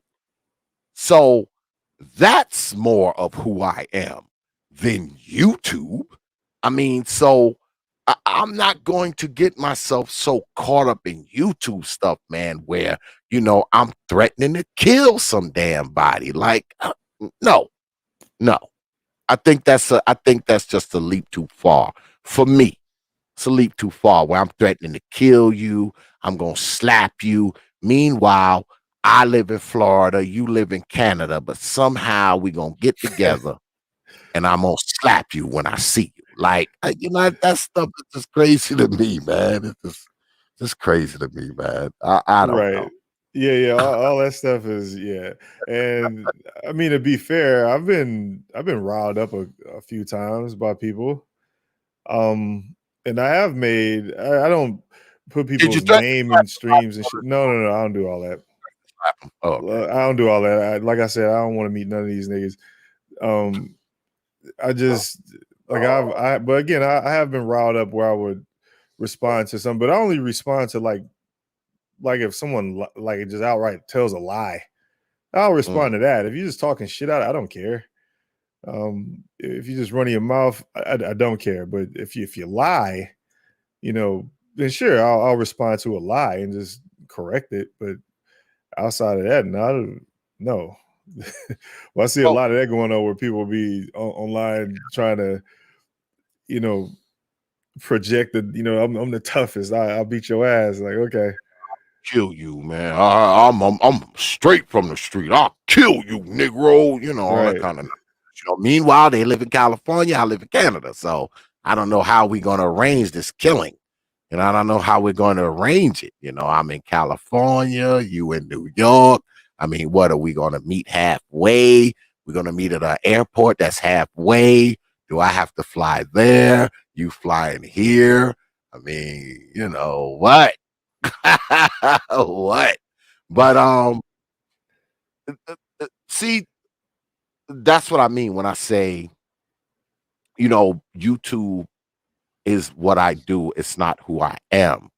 Now don't get me wrong. I like YouTube, because if I didn't like it, I would stop doing it immediately. All right. I don't make a lot of money off of YouTube, because this isn't how I get my bones. I get my bones by working 12 to 14 hours per day. That's how I support myself, my wife, and my dog. So I mean, I can't afford to take it too seriously, because I have so much other shit going on in my life. I mean, I'm a grandfather, man. I have grandbabies and shit, all that kind of stuff. So, I try to stay away from the things. I try to stay away from the things on YouTube that would embarrass me in front of my grandchildren, if you can understand what I'm saying. I Yeah. don't want my I don't want my grandchildren to look up, whether it's 5 years from now, 10 years from now, and see their grandfather up here just acting a stone cold fool. I mean, because I have so many people that depend on me, man. People who look up to me, people who rely on me, as a decent voice, the standard, for the family. Because my father is dead, so you know what that means. I'm the fucking old guy now. So the old guy of the troop shouldn't be acting like a damn fool, whether Right. online or off it. So, I think about that stuff, man, when I kind of, move on this YouTube, and not so much when I first started. When I first started out, I kind of found myself, diving, into the dark waters of BS. But I look at things differently now, man. You look 5, 6 years later, I try to stay away from that kind of crap, man, because I got people, man, who actually look up to me in real life. We're not talking about YouTube. We're talking about, a bunch of people who have my last name because they got it from me. So all that I have to take into consideration, man, when I'm up here doing this stuff, man. And like I said, people have given me heat. They've given me fever on it because I kind of, I may not take YouTube as seriously as others. And I don't apologize for that. I don't. All right. Because I got a lot more going on in my life than what's happening on this goddamn computer screen, man. I just do. So that's where I'm with it. But let me ask you, man, do you think that there are people on the internet who are too heavily invested in media? Not just YouTube per se, but media itself. Yeah, of course. I mean, okay. I consider this right.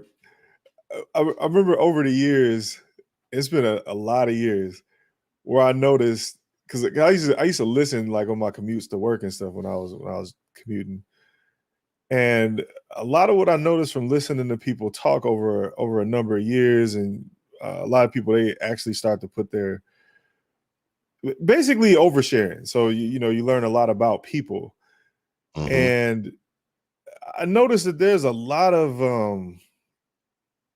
I don't piss people off.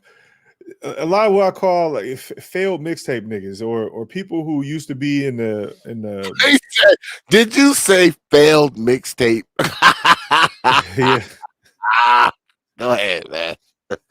It's just like a lot of like ex entertainers, ex musicians, ex whatever, and they all got Icarus syndrome. They flew too close to the sun, got their wings burned off, and they want to get back up there, Hmm. and the shit ain't working out for them. So everything in their life is kind of based around getting back to what they think their golden age was. And I noticed that with a lot of content creators here. I mean, a lot. I mean, it's not a small number. It's a lot of these motherfuckers, man. There's a lot of just. Me and MOT was talking about this one day where it's just like we call them the fucking FMTs. And they just A failed mixtape. Incredible. yeah. So, And so these are guys who used to sell mixtapes out of their car. no, just And entertainment in general. Like oh, they're okay, media, okay, they're media people. okay. You So they know, used to kind of, sort of do be in the something, and business. yeah, and it fell flat. So now they on YouTube and trying to revamp their career via YouTube. Yeah. And even if they're not trying to revamp it, they're trying to like make a change in direction, but it's still along those same lines. Again, it's the Icarus syndrome, man. Like, so all right, so I used to play basketball and I lost a scholarship in college, but I used to still like just play. Eventually I ended up playing for a semi-pro team in America on the West Coast.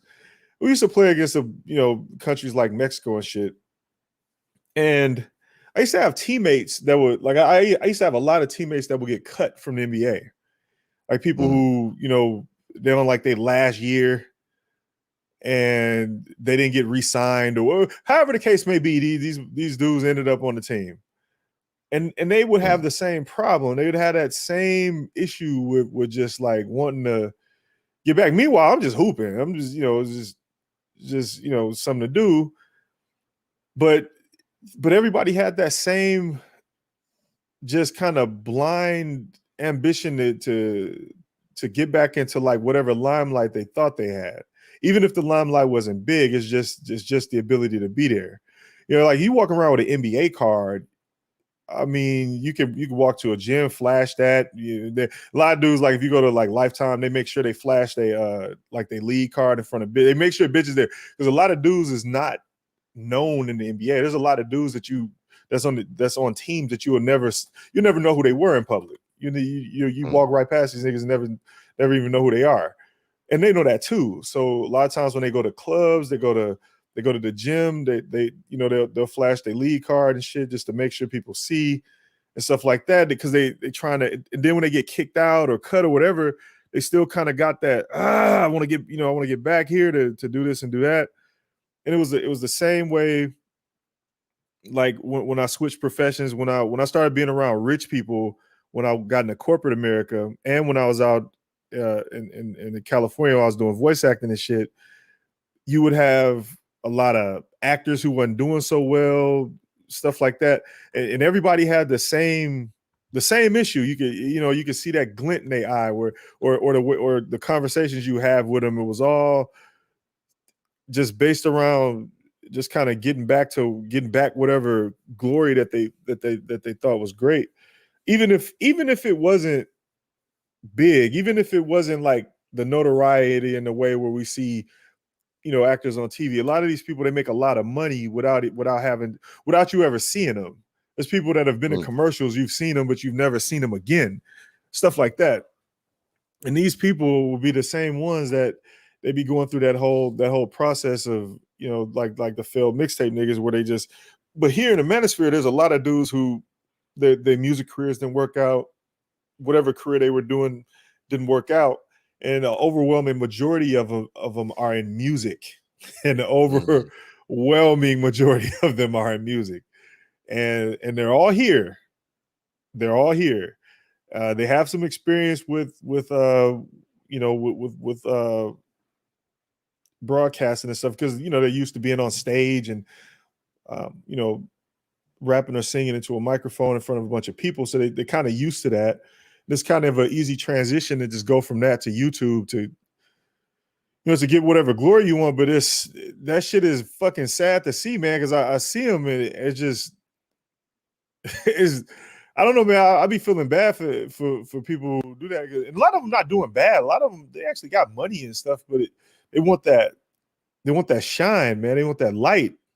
They want the light back on them. So it's not really, with some of them, it's not really about the money.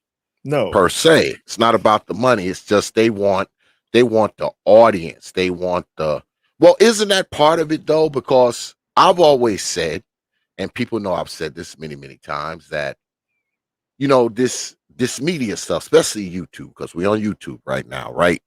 This media stuff, you got a bunch of people out in your audience who listen to you, whether it be every day, every week, every Friday, or whatever. And usually it's a bunch of people listening to you because you're saying the things that they can't say, or don't have the nerve to say, or can't put the sentences together to say. But that thing also works for the person who creates material, because I'm a true believer that a lot of us on here, we get on here and we're addicted to, turning on that camera and turning on that microphone and seeing X amount of people, listen to us and hang on our words. And I think there's a mutual addiction, because there's somewhat of a digital relationship, especially someone you follow vehemently. When they come on, you must watch whatever they saying. You gonna see it. You gonna think about it. You're going to talk about it. You're going to be in the chat room. And likewise, when you jump up on here and you turn that mic on and you turn that camera on, you know what's coming. You know there's going to be people listening to you. You know there's going to be people interacting with you in the chat room. You know that. So it's kind of a two-way sort of thing. It's a two-way street, and it just so happens that there are more people taking in the content than there are people who are creating it. You know, it's just like a college campus. You know, there's more students on there than there are professors, right? Right. And YouTube is the same way. There's more people, you know, listening. There's more content intakers than they are content creators. So when you're a person who creates material, you sort of have that quote unquote professor status that a professor has on like a university, because there's not a lot of you, but there's a lot of students. And the same thing with YouTube. There's a lot of a crowd, and those numbers way outnumber the people who get up on here and make material. So I think there's an element of, because let's be straight here. I know me. I'll just speak for myself. I believe close to 85, maybe 90% of the shit that's on YouTube is strictly entertainment. All right. You may have 5 or 10, possibly 15% of shit that you can get on, listen to, and actually, you know, get something out of it. Maybe possibly learn something. But I believe the bulk of this shit is just fucking entertainment. And we as black folks, we are addicted to fucking entertainment, Brother Zero. Yeah, pretty much. As far as what you're talking about with people being addicted to just, you know, lighting up their microphones and shit. I don't know. I can only speak for myself in that regard as well. Where I mean, I know that that's a thing because you know you see it. Um, Myself, I don't gravitate to the limelight part of it. Mm. Because I actually have something to say, so I don't want to light up the mic just to do it, just because. Otherwise, I'll be doing a bunch of celebrity gossip. Yeah. That's when you light the mic up when you just want to get out there and have people listen to you. Yeah, you can have a perspective on what's going on in society at large every day because something happens every day. But I try to stay away from that because then you fall into the trap, and that trap is no matter what your message is, once you start to dilute it with a bunch of um superfluous conversation or topics that I don't know, like those public topics that'll come out about, you know, this rapper's relationship. And again, all of this stuff is relevant. I'm not going to discount it. I'm not going to discount the celebrity gossip as well, because when people have political conversations, they know all about these political people's lives. I mean, the old ones all the way up to the new ones. People know about Nixon's life, JFK's life is the same, in the same fashion that they would know about a celebrity's life, like Britney Spears. It just so happens that that person had the job of running the United States. So, but you're still in his business the same way. You still in like his sexual business, his personal affairs, the same way you would be, you know, TMZ and these new celebrities. The same thing. The only difference is that person's job. So you deem it more important. However, we also talk about how unimportant a lot of politicians are as well. So again, it's all the same stuff. But as far as like the message goes, if I fire up the mic, it's more to talk about that and only that, and then yeah, after people come up because the interactivity, but it's not me. It's not me just monologuing for a bunch of hours. Like I'll do it for like 30 minutes to an hour, and then after that, it's just like people coming up to talk about what I was talking about. But then, you know, that doesn't last long.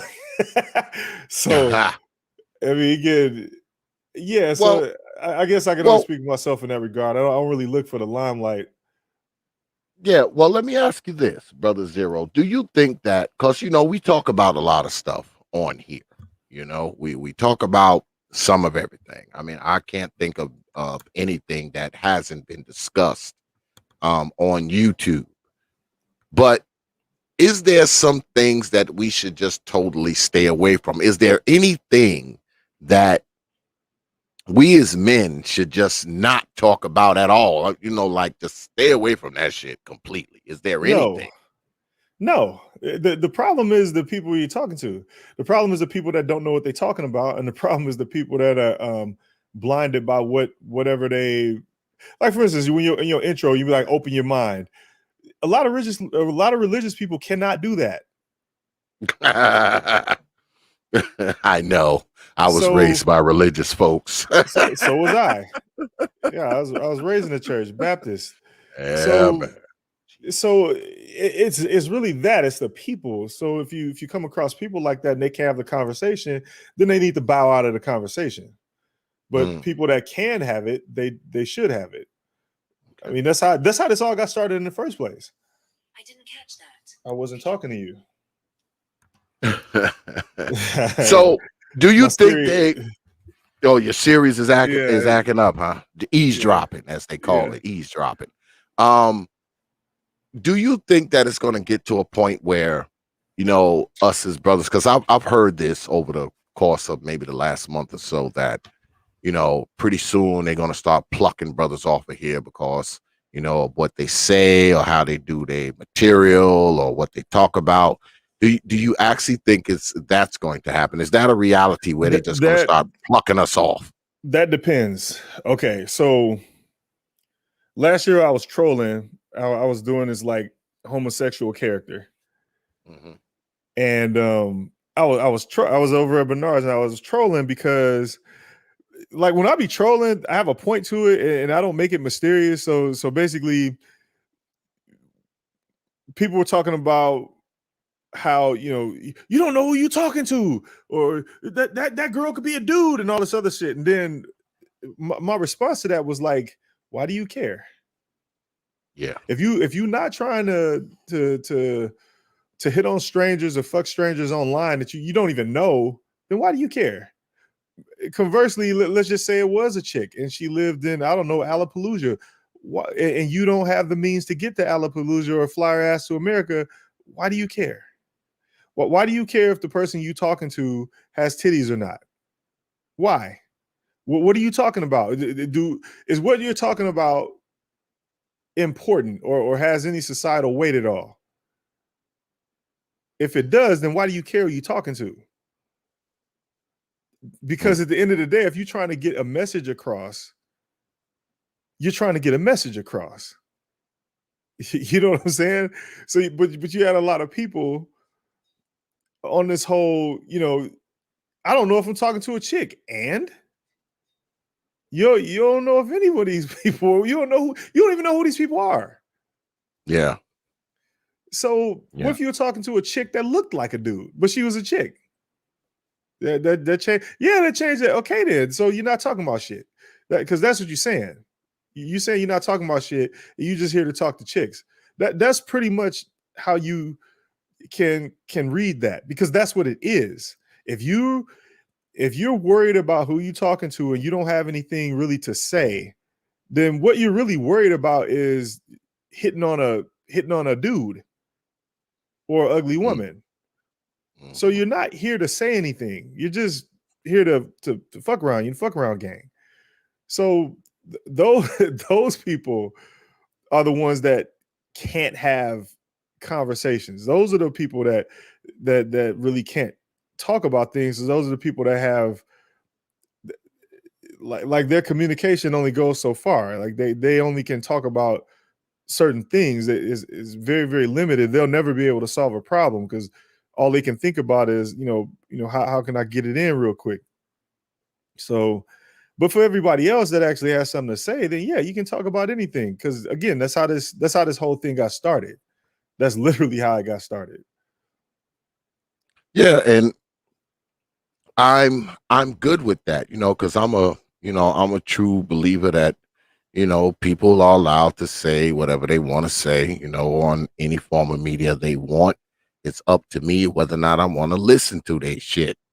But what I think happens is I think this media shit, man, gives a lot of us, man, this false ass sense of familiarity with people. Like, I mean, because I don't know none of y'all. All right. Um, I have a few brothers on the internet who we actually interact with offline, but that's only a handful. There's a few brothers who have my personal phone number, and we talk, pretty regularly. Shit. Some people I talk to more than twice a week. Some brothers I talk to 2, 3, 4 times per week. We just talk shit and chop it up on the phone. But when it comes down to it, I don't know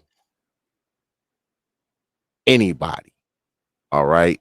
I don't really know anybody like that. I've met a few YouTubers.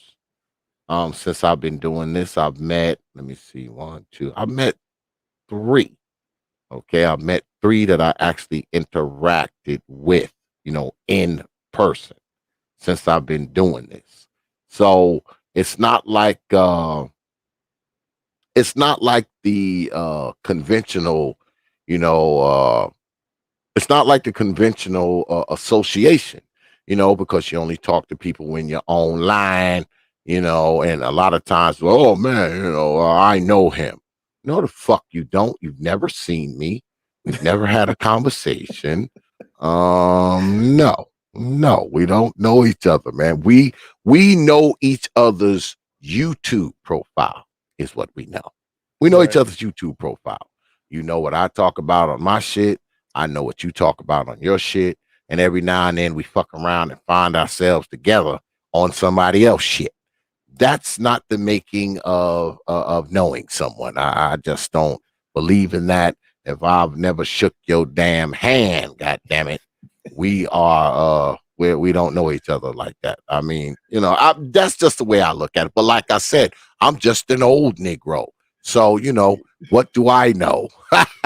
Yeah, What do that I that's know? that's true to a degree. However, um, behavior is pretty much how you get to know people. Yeah, true, true, Once true. people, when people are here behaving the way that they behave, or you see what their socioeconomic habits are. I mean, how do you think that? Um, how do you think your devices know you so well? Your devices never shook your hand. They never spoke Yeah, to you before. It just analyzes your socioeconomic habits, or or yeah. or They know your analyzes your patterns. behavior. Yeah, analyzes Yeah, your they know your behavior. patterns. Yep, the things that you Mhm. say, the things you talk about, the things you buy, the stuff you engage in. It's the same way here. It's how you get. I mean, a lot of people get to know each other that way, but a lot of people aren't thinking about it in that way either. They just kind of mingle with each other over time. I unfortunately pay attention to people's behaviors, which is it's exhausting. It causes depression, makes me sad, and all the other shit. Because you notice a lot of things about people, especially when they display behavior. Yeah, So I wouldn't say I know them, but you do know how people act and how they're going to respond, how they're going to take things and stuff like that. Um, so yeah, to a degree, you don't. Now you're better than me with like talking, communicating with people outside of this shit on a personal level, where like they know your numbers and stuff. Fuck that. Like I am a I am an employed slave at the moment. Mhm, So and I am chasing the bag, just not on YouTube. So I have I got property and shit and mhm, and mhm, kids and and the stuff that I talk about is and I work for a very, very cucked industry, mhm. IT. So how that goes is somebody knows who you are, they contact your job, they Yeah, they point can them at fuck with your the life. channel, yeah, Yeah, I they know. fuck with your Yeah, life. they can fuck with your So life. yeah, Well, I'm so gonna it's be just a little bit honest different. with you. If I didn't have my own business, I probably wouldn't be on this shit. But CD, you can't fuck with me because see, I'm the boss. So you Right. can't make me fire myself. Exactly. Um That's good. can't make me fire myself. And not only that, I mean, I have adult children, shit, man. My sons are in their 30s and shit, and so is my daughter. My daughter just turned 30, and my baby, she's like 23.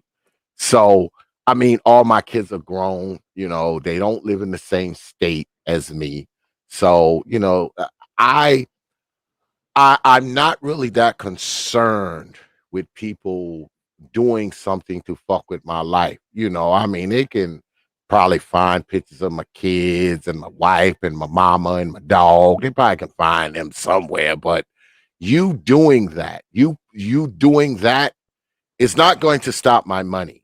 It's not going to make me lose any of my properties, any of my vehicles. It ain't going to make me lose my woman, and it ain't going to make my kids hate me.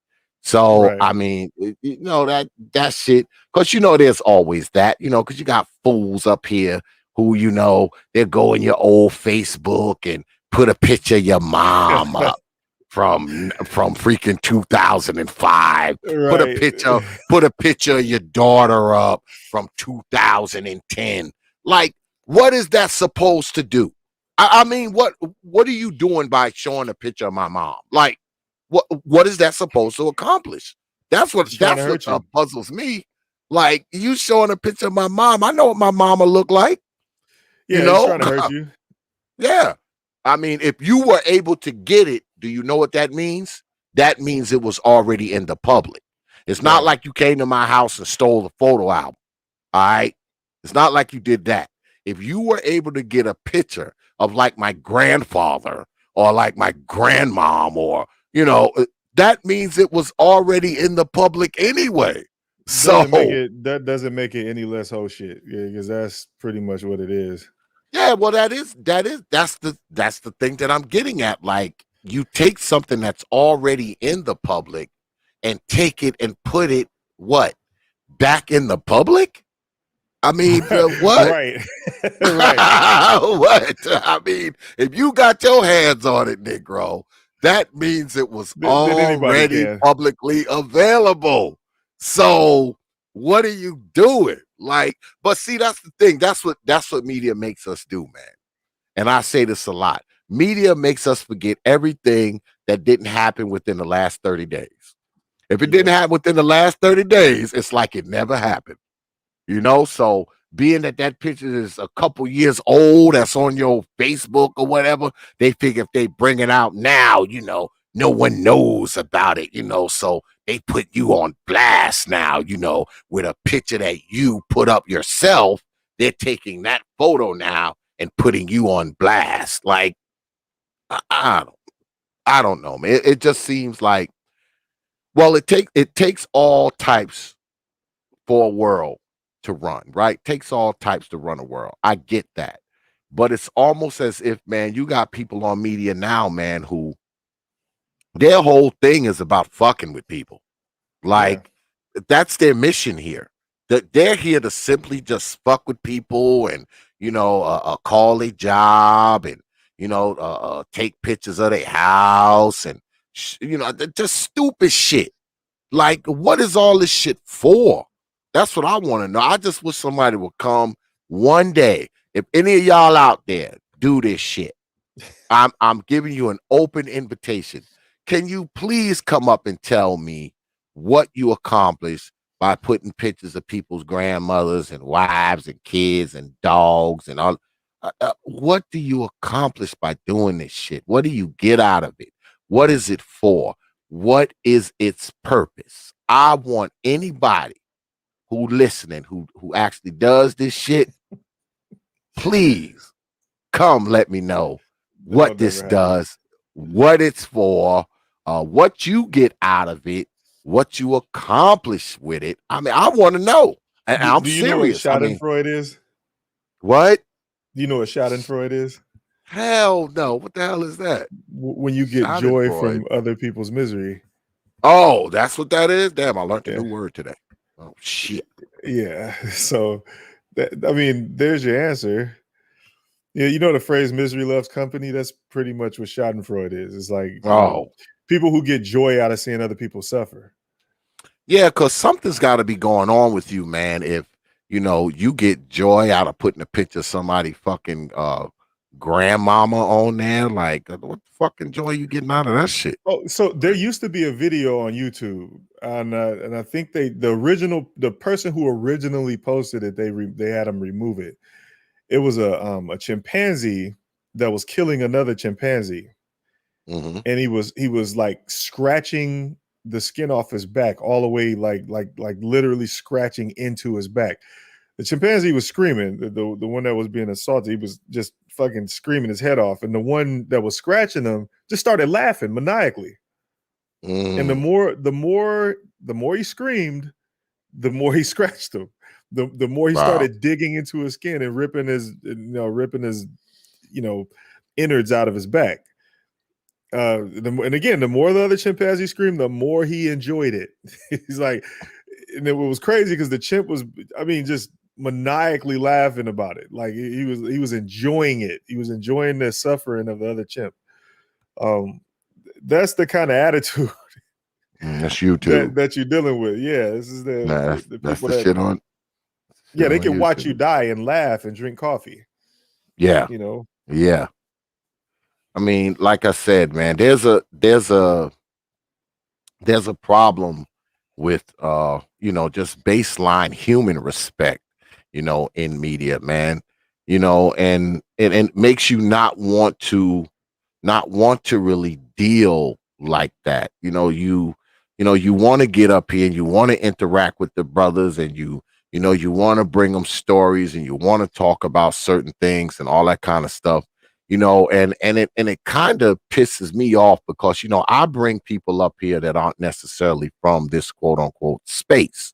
I've interviewed plenty of people who aren't part of this space. I've interviewed people who their children were killed by the police. I've interviewed, doctors, lawyers, people of that ilk, people who aren't necessarily part of the quote unquote YouTube fucking algorithm. And then you get some stupid motherfucker in your chat room saying some dumb shit, about the person. And it's like, come on, man. Why you think I gotta have that damn bot in my chat room, man? I probably got the most lethal fucking bot on YouTube. I have to have it because see, I don't want that shit around me, man. I don't want a person to come up here.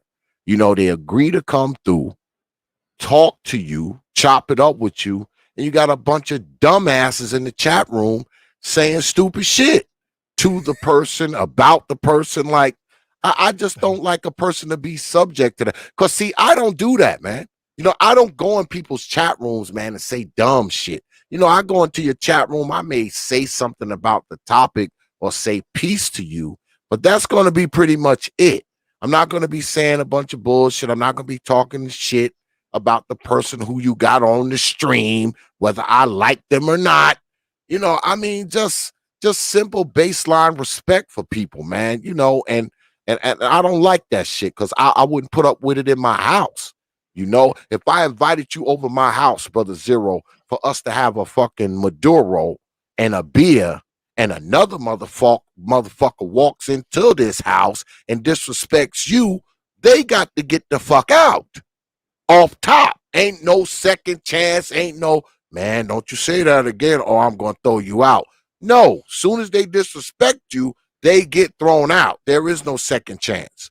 And that's right? kind of, that's kind of how I, try to rock here. Motherfuckers, I don't want you disrespecting the motherfuckers I got on my stream and saying a bunch of stupid shit to them. If y'all motherfuckers want to fight each other in the chat room, go ahead. But the motherfuckers that's in this rectangle right here and they up here talking to me, you motherfuckers don't get to disrespect them. Get the fuck out of here. Disrespect them under your breath, motherfucker. Don't put it in the words in the chat.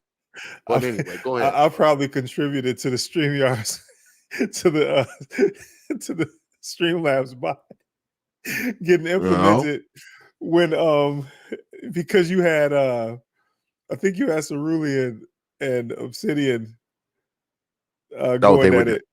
It must have been a debate. They were debating. Yeah, okay. Man. I think that was the next stream after that. The Streamlabs bot was implemented because everybody in there, we already knew what both people were all about and heard it for years and stuff. And it was, I think it was a lot of derelict going on because that was like his favorite word was derelict. Mm-hmm. So there was a lot of that Mm-hmm. going on. It was a lot of trolling that day. I do remember when the Streamweb spot got Yeah, got well, fired up. it came about during the debates because we used to do a lot of debates. I don't know Yeah. how many debates. I don't know how many debates I've done. It's got to be over 100 by now. But we did a lot of debates during that time. And the debates brought out the worst of Negroes. Motherfuckers would be in my chat saying dumb shit to people, saying dumb shit to me. I'd rather you say dumb shit to me than say dumb shit to my guest, man, because the guest was invited here. They Right. were invited here. They didn't come here for that shit. I'm up here. It's to be expected, motherfuckers, to talk shit to you. It is what it is. But I'm not gonna allow people to disrespect the motherfuckers I have on here. No, I'm not gonna do it, man. And I said in the beginning, I said I know how my numbers will suffer for this, but I don't give a shit.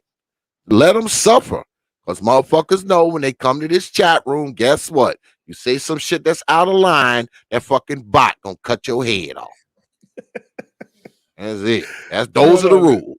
that definitely makes sense, man. Because I mean, after a while, because I used to troll for a while, and then I got to a point where I just kind of bail out when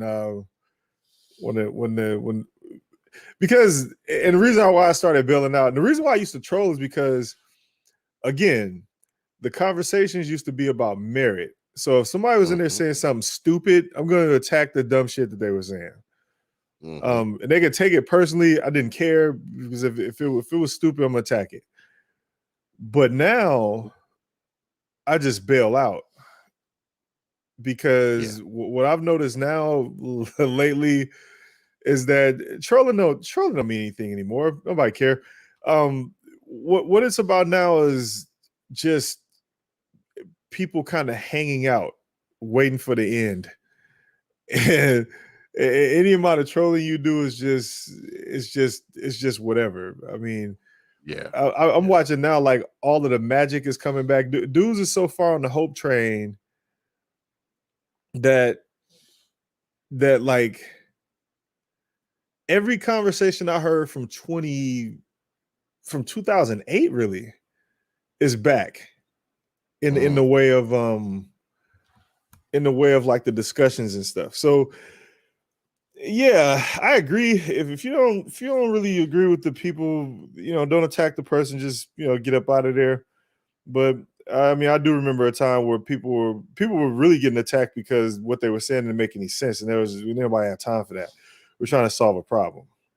Yeah. So yeah, that part I get.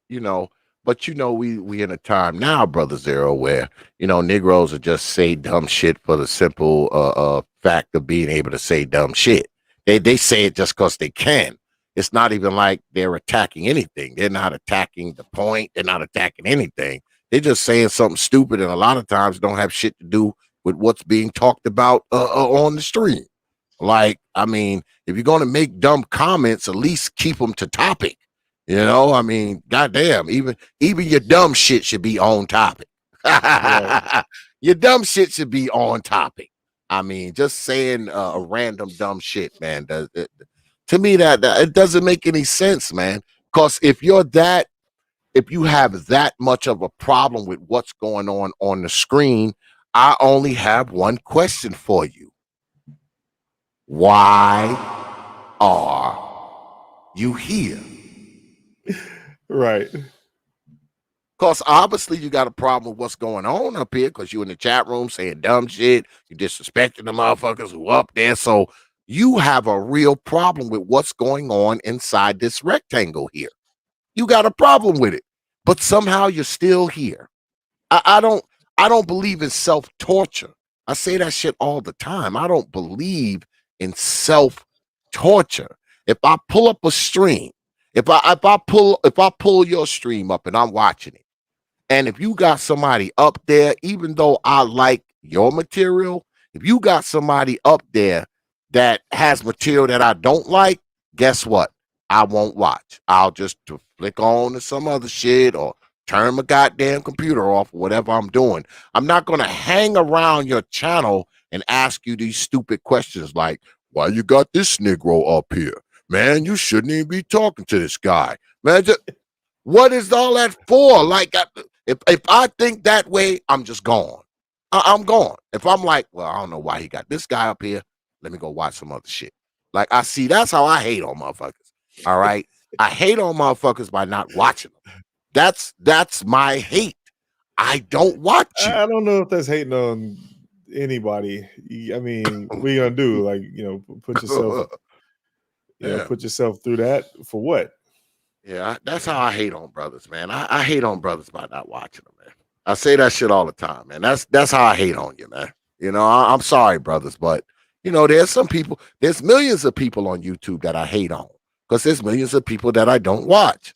So, that's kind of how X hates on you, man. I mean, you never have to worry about me in your chat room talking shit because I've been in other people's chat rooms, man. And I'm not going to mention no names and shit because that's just stupid. But I've been in other people's chat rooms, and I holler at the person. I'll be like, peace, what's going on, brother, such and such. It'll be a motherfucker in the chat room trying to start an argument with me over some shit I said 3 weeks ago in someone else's chat room. I'm like, wait a minute, man. Now, number one, this is my man, thing. I'm just here to listen to him. I just want to holler at him. I ain't trying to engage you, in some back and forth in the chat room. Man, get up out of here with that shit. I don't want to do that, But the people will pick somewhere else to start shit with you. Not just on their channels. They'll go to someone else's channel and start shit with you while you're there. And I don't necessarily mean, inside the rectangle, in the chat room. They see you in there. Oh, man, what's up with that shit you said? 3 weeks about X, Y, and Z. Really, man? You waited the whole 3 weeks to have a chance to, ask me about that? I do have a channel, and not only do I have a channel, I have a couple emails that are listed on said channel. You could have brought this shit to me then. Just stupid stuff, man. I mean, like I said, I've been saying all night, I'm just an old Negro. Maybe I just ain't savvy with the new ways people deal with each other. And I'm glad I'm not, because some of this shit is just straight bullshit to me. It just is. So that's where I'm at with it, man. But let me ask you one more thing, man, before I let you go, because I don't want to keep you too long. But what brought you to YouTube? What made you say, 'cause I ask everybody this, man. What made you say, you know what? I'm going to start a YouTube channel. Oh, I've been here for forever, man. Before YouTube, the Manosphere predates YouTube. I've been in Manosphere like since the AOL days. Oh shit, CompuServe and shit. So they said CompuServe, net zero and shit. Yeah, so yeah. Were you a blogger? Were you a blogger or a vlogger? No, or I was engaging in the conversations with people. Yeah, you said, okay. Like I said, people would type out, on forums and in chat rooms and various other media. Like for instance, the first ghetto-fied place in memory was, well, first it was AOL. It was MSN kind of got ghetto, but the real ghetto was Yahoo. Yahoo got so ghetto because what Yahoo did, Yahoo did the broadcast stuff before every other site did it. Yahoo was like pioneering this shit. They had this Yahoo was the first people to do the music stuff. You could go watch your favorite videos, like everything that played. They had like a whole hip hop section in Yahoo. So then they started adding stuff in their chat rooms, like the microphones and cameras. And then they added stuff like spades and dominoes. That's how ghetto Yahoo got. Yahoo got so ghetto that they had to put black games in there because that's where all the niggas were. Yeah. Anybody who remember those days remembers when they had spades and dominoes. It's like some of their primary games. And the conversations in there, that was early manosphere shit. It went from the threads and forums off into the chat rooms with the audio and video stuff, and it was way more effective. Like people be having these conversations all night until like the chat room crashed or whatever, because people could like do a bunch of crazy stuff back then. They could overload the chat room with audio mods and stuff like that. But anyway, that was the first ghetto place, and then but that's where a lot of the talk originated too. And then it moved on from there to, I mean, it stayed there. It didn't go anywhere. It was just people went to both places. It went from there to MySpace. MySpace actually became super ghetto, and they also had chat rooms with audio and video stuff. So it moved there as well. People were, and then MySpace had the effect of taking everything mainstream. MySpace started being in movies and in pop culture and music and stuff like that. So MySpace really popularized a lot of the manosphere stuff. I mean, it wasn't mainstream. It was just the fact that people were able to find it really, really easily. So then it kept growing from there. And then when technology got better, Facebook and the like, and Yahoo made it, YouTube made things very digestible for people. Like you could make full-length videos that had production quality and all the rest of it, and you had a place to like land your channel and show off your content. And then after they added the real-time communication with Hangouts and stuff, that's when everything really took off. So I didn't start a channel though until last year, because what happened was everybody was figuring things out. Like all of the talking started leading into action. The action started happening. People started packing their bags and leaving and doing whatever they need to do to make things better for themselves. A lot of dudes started exercising their passport options. A lot of dudes was, doing their SYSBM thing. A lot of dudes are just moving away from like the same chicks. They would like go to different areas. Like I said, there's areas in like a bunch of cities where you can go find like different women. Now, those women might not necessarily be black, but you'll get away from the Keishas you complain about. And that started happening. And then COVID sat everybody asses back down. And then after a while, I regretted even doing content after that, because I kind of painted myself into a corner. It would have been more effective for me to dispense IT information. I kind of think that, but I say that, but I really don't know. So because my position, I'm a principal engineer, so I have to know everything about IT. I mean, everything. I have demonstrable skills in pretty much every facet of ITs. And that includes coding, database, routers, networks, router switches, firewalls, server administration, but pretty much any facet of IT you can think of. That's what I do. So, but that type of content would not have taken off here last year. It just wouldn't. So I might say I painted myself into a corner, but effectiveness would have been better. Let's say if I was able to have people log into a lab with the actual domain name and IP address and all the rest of it, which would identify me and all the rest of it, because all you got to do is go look up who owns the domain or pay some money to find out. It doesn't matter. You can still get the info. It would have been much more effective to actually like help people in a real way, because what I learned over the last year is that the majority of IT people give out the most generic information I've ever seen in my life, and it doesn't really lead to any type of meaningfulness as far as employment is concerned. So I see a lot of that going on where people, it's just a lot of IT dudes here stunting. Their channel is basically a stunt. It's there. I do IT, nigga. It's a stunt, nerd stunting. So, but at the same time, I feel like, no, I know, because I was talking about feminism, and that you just don't do that in this day and age.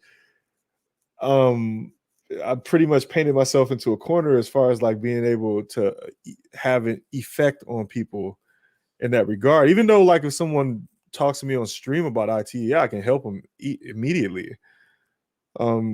Instant offense in that regard, but being able to make streams and stuff is difficult, or dispense information in a meaningful way is difficult because, again, I fucked up by coming out talking about this stuff, even though it was important. Like don't get me wrong, it was important, and the more people get the information, the better, and it is more effective than even teaching people IT, to be honest with you, because what does a job in IT mean when you won't have that job anyway if your society isn't going to be conducive to it?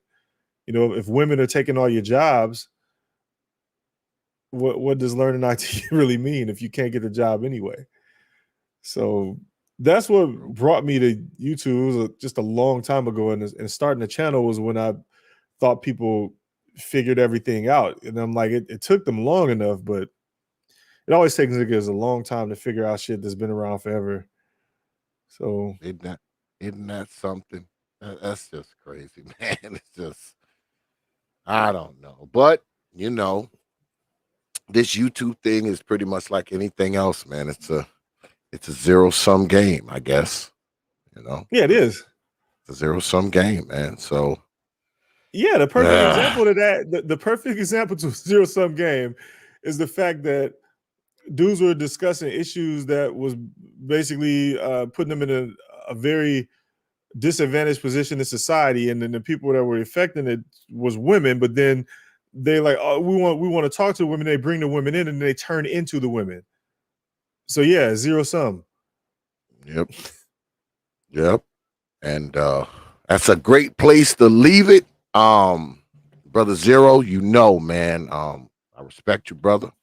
I appreciate you coming through tonight, of course, and sitting here and chopping it up, man. And you got to come back, brother. You're always welcome. You're always welcome on the T.P.O.T YouTube page. You already know what it is. Good stuff tonight, man. And I wish you all the best, man, in all your endeavors, man. I may have to hit you up on the email one day and try to get some damn IT knowledge or some shit, man. But you motherfuckers won't know about it because I won't tell y'all. But I may hit you up on the back channel from time to time, man, and see if I can learn something. All right. All right. I appreciate you, brother. Peace. Same.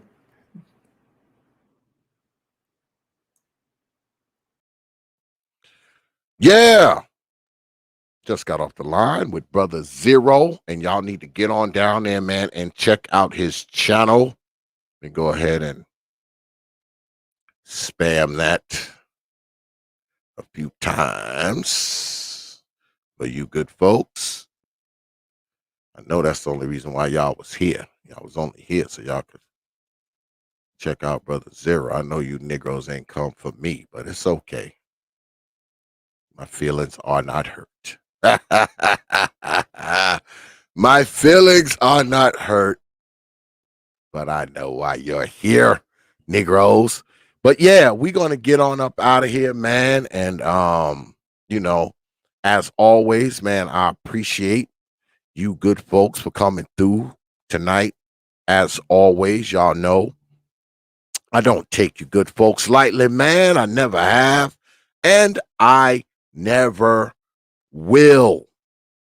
I never will take you good folks lightly, man. I appreciate all the super chats that came through tonight, but most importantly, I appreciate you good folks, the folks that hang out there, and the folks that hang out up in here. I don't know what we're going to be doing over the course of the next couple of weeks, y'all, because like I said, my season has picked up, man, and I've been working quite a bit, folks. And I get in this motherfucker, man. Fucking late as hell sometimes, y'all. And I appreciate that super chat, brother MOT. He said the idea phase. Yeah.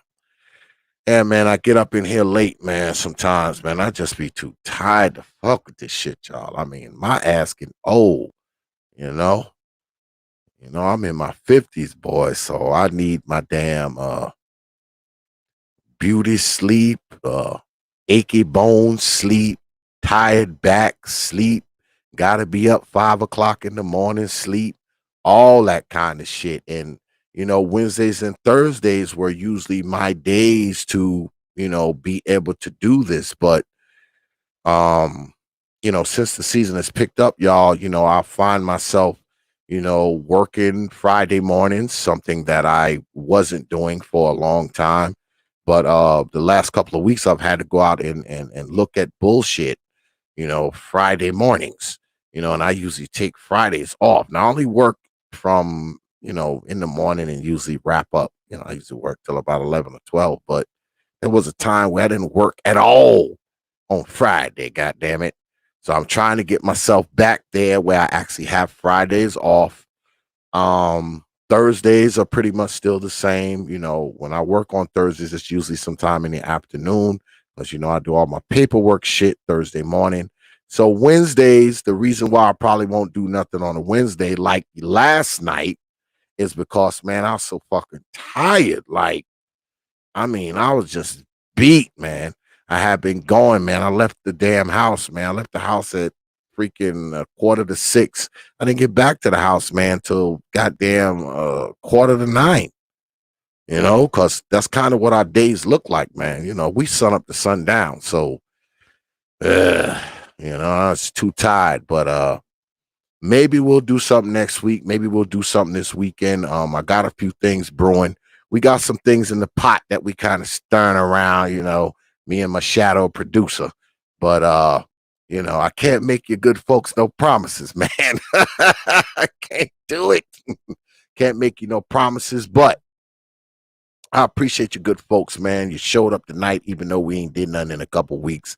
And I want y'all to know, man, that I'm grateful and I'm appreciative of that, because I'm grateful and I'm appreciative of you good people. All right. All right. And a special shout out, man, to Brother Zero. Please make sure y'all get down there, man. Check out Brother Zero. My moderators, if you would be so kind to spam Brother Zero's channel information in the chat for me, please. Thank you. I appreciate it. So, with that, I will leave you good folks with 3 words, like I always do.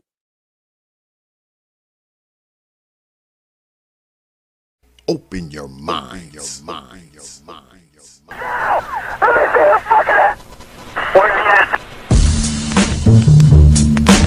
Hours of power, hours of power, hours of power, hours of power. And so a community is where you control your police, you control your commerce, you control your education, you control your house. We don't control none of that. We live in a hood. Huh? Well, what about the Negroes that get out? Oh, well, see, my cousin, they say he's a multi-millionaire, almost at $1 billion. The Proper Thought Series. 3 PhDs and working on 2 more. Driving down the street in Chicago in his Rolls Royce, enjoying himself, and he hear these sirens and look through the mirror and see this cop car flashing lights. He squeezed the steering wheel, man. Heart beats fast. Because he knows the plight of a Negro, what it could be. And then when that cop car passed him by, he said, thank God he wasn't after you in the first place, punk. That Negro thing you can't get away from. It's universal. They wasn't coming after you. With all your millions, with your Rolls Royce, with your PhD, didn't help. That's the hood. Huh?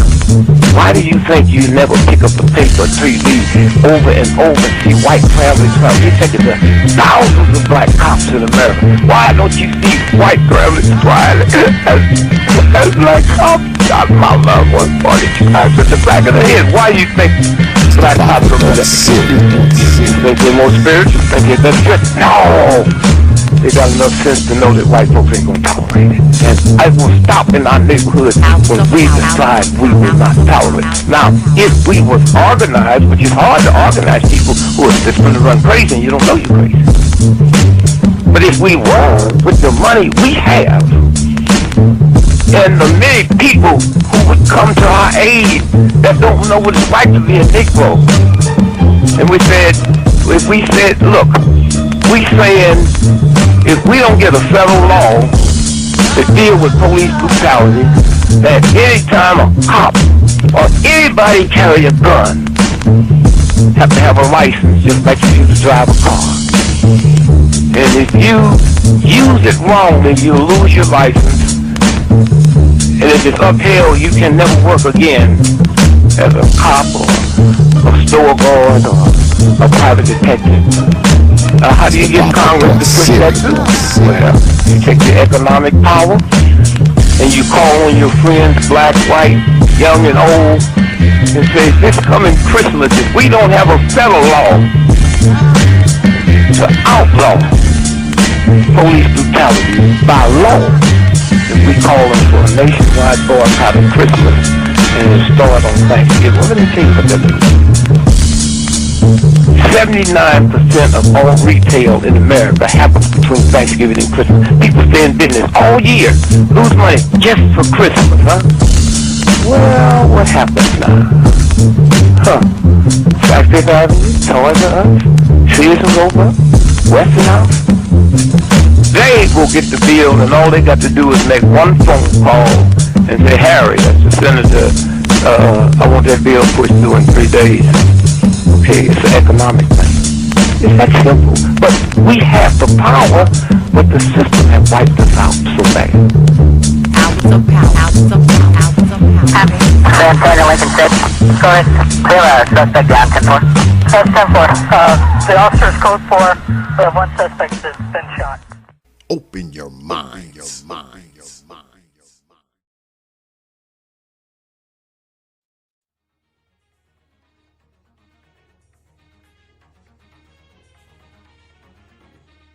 Only from T.P.O.T. Media. Open your mind.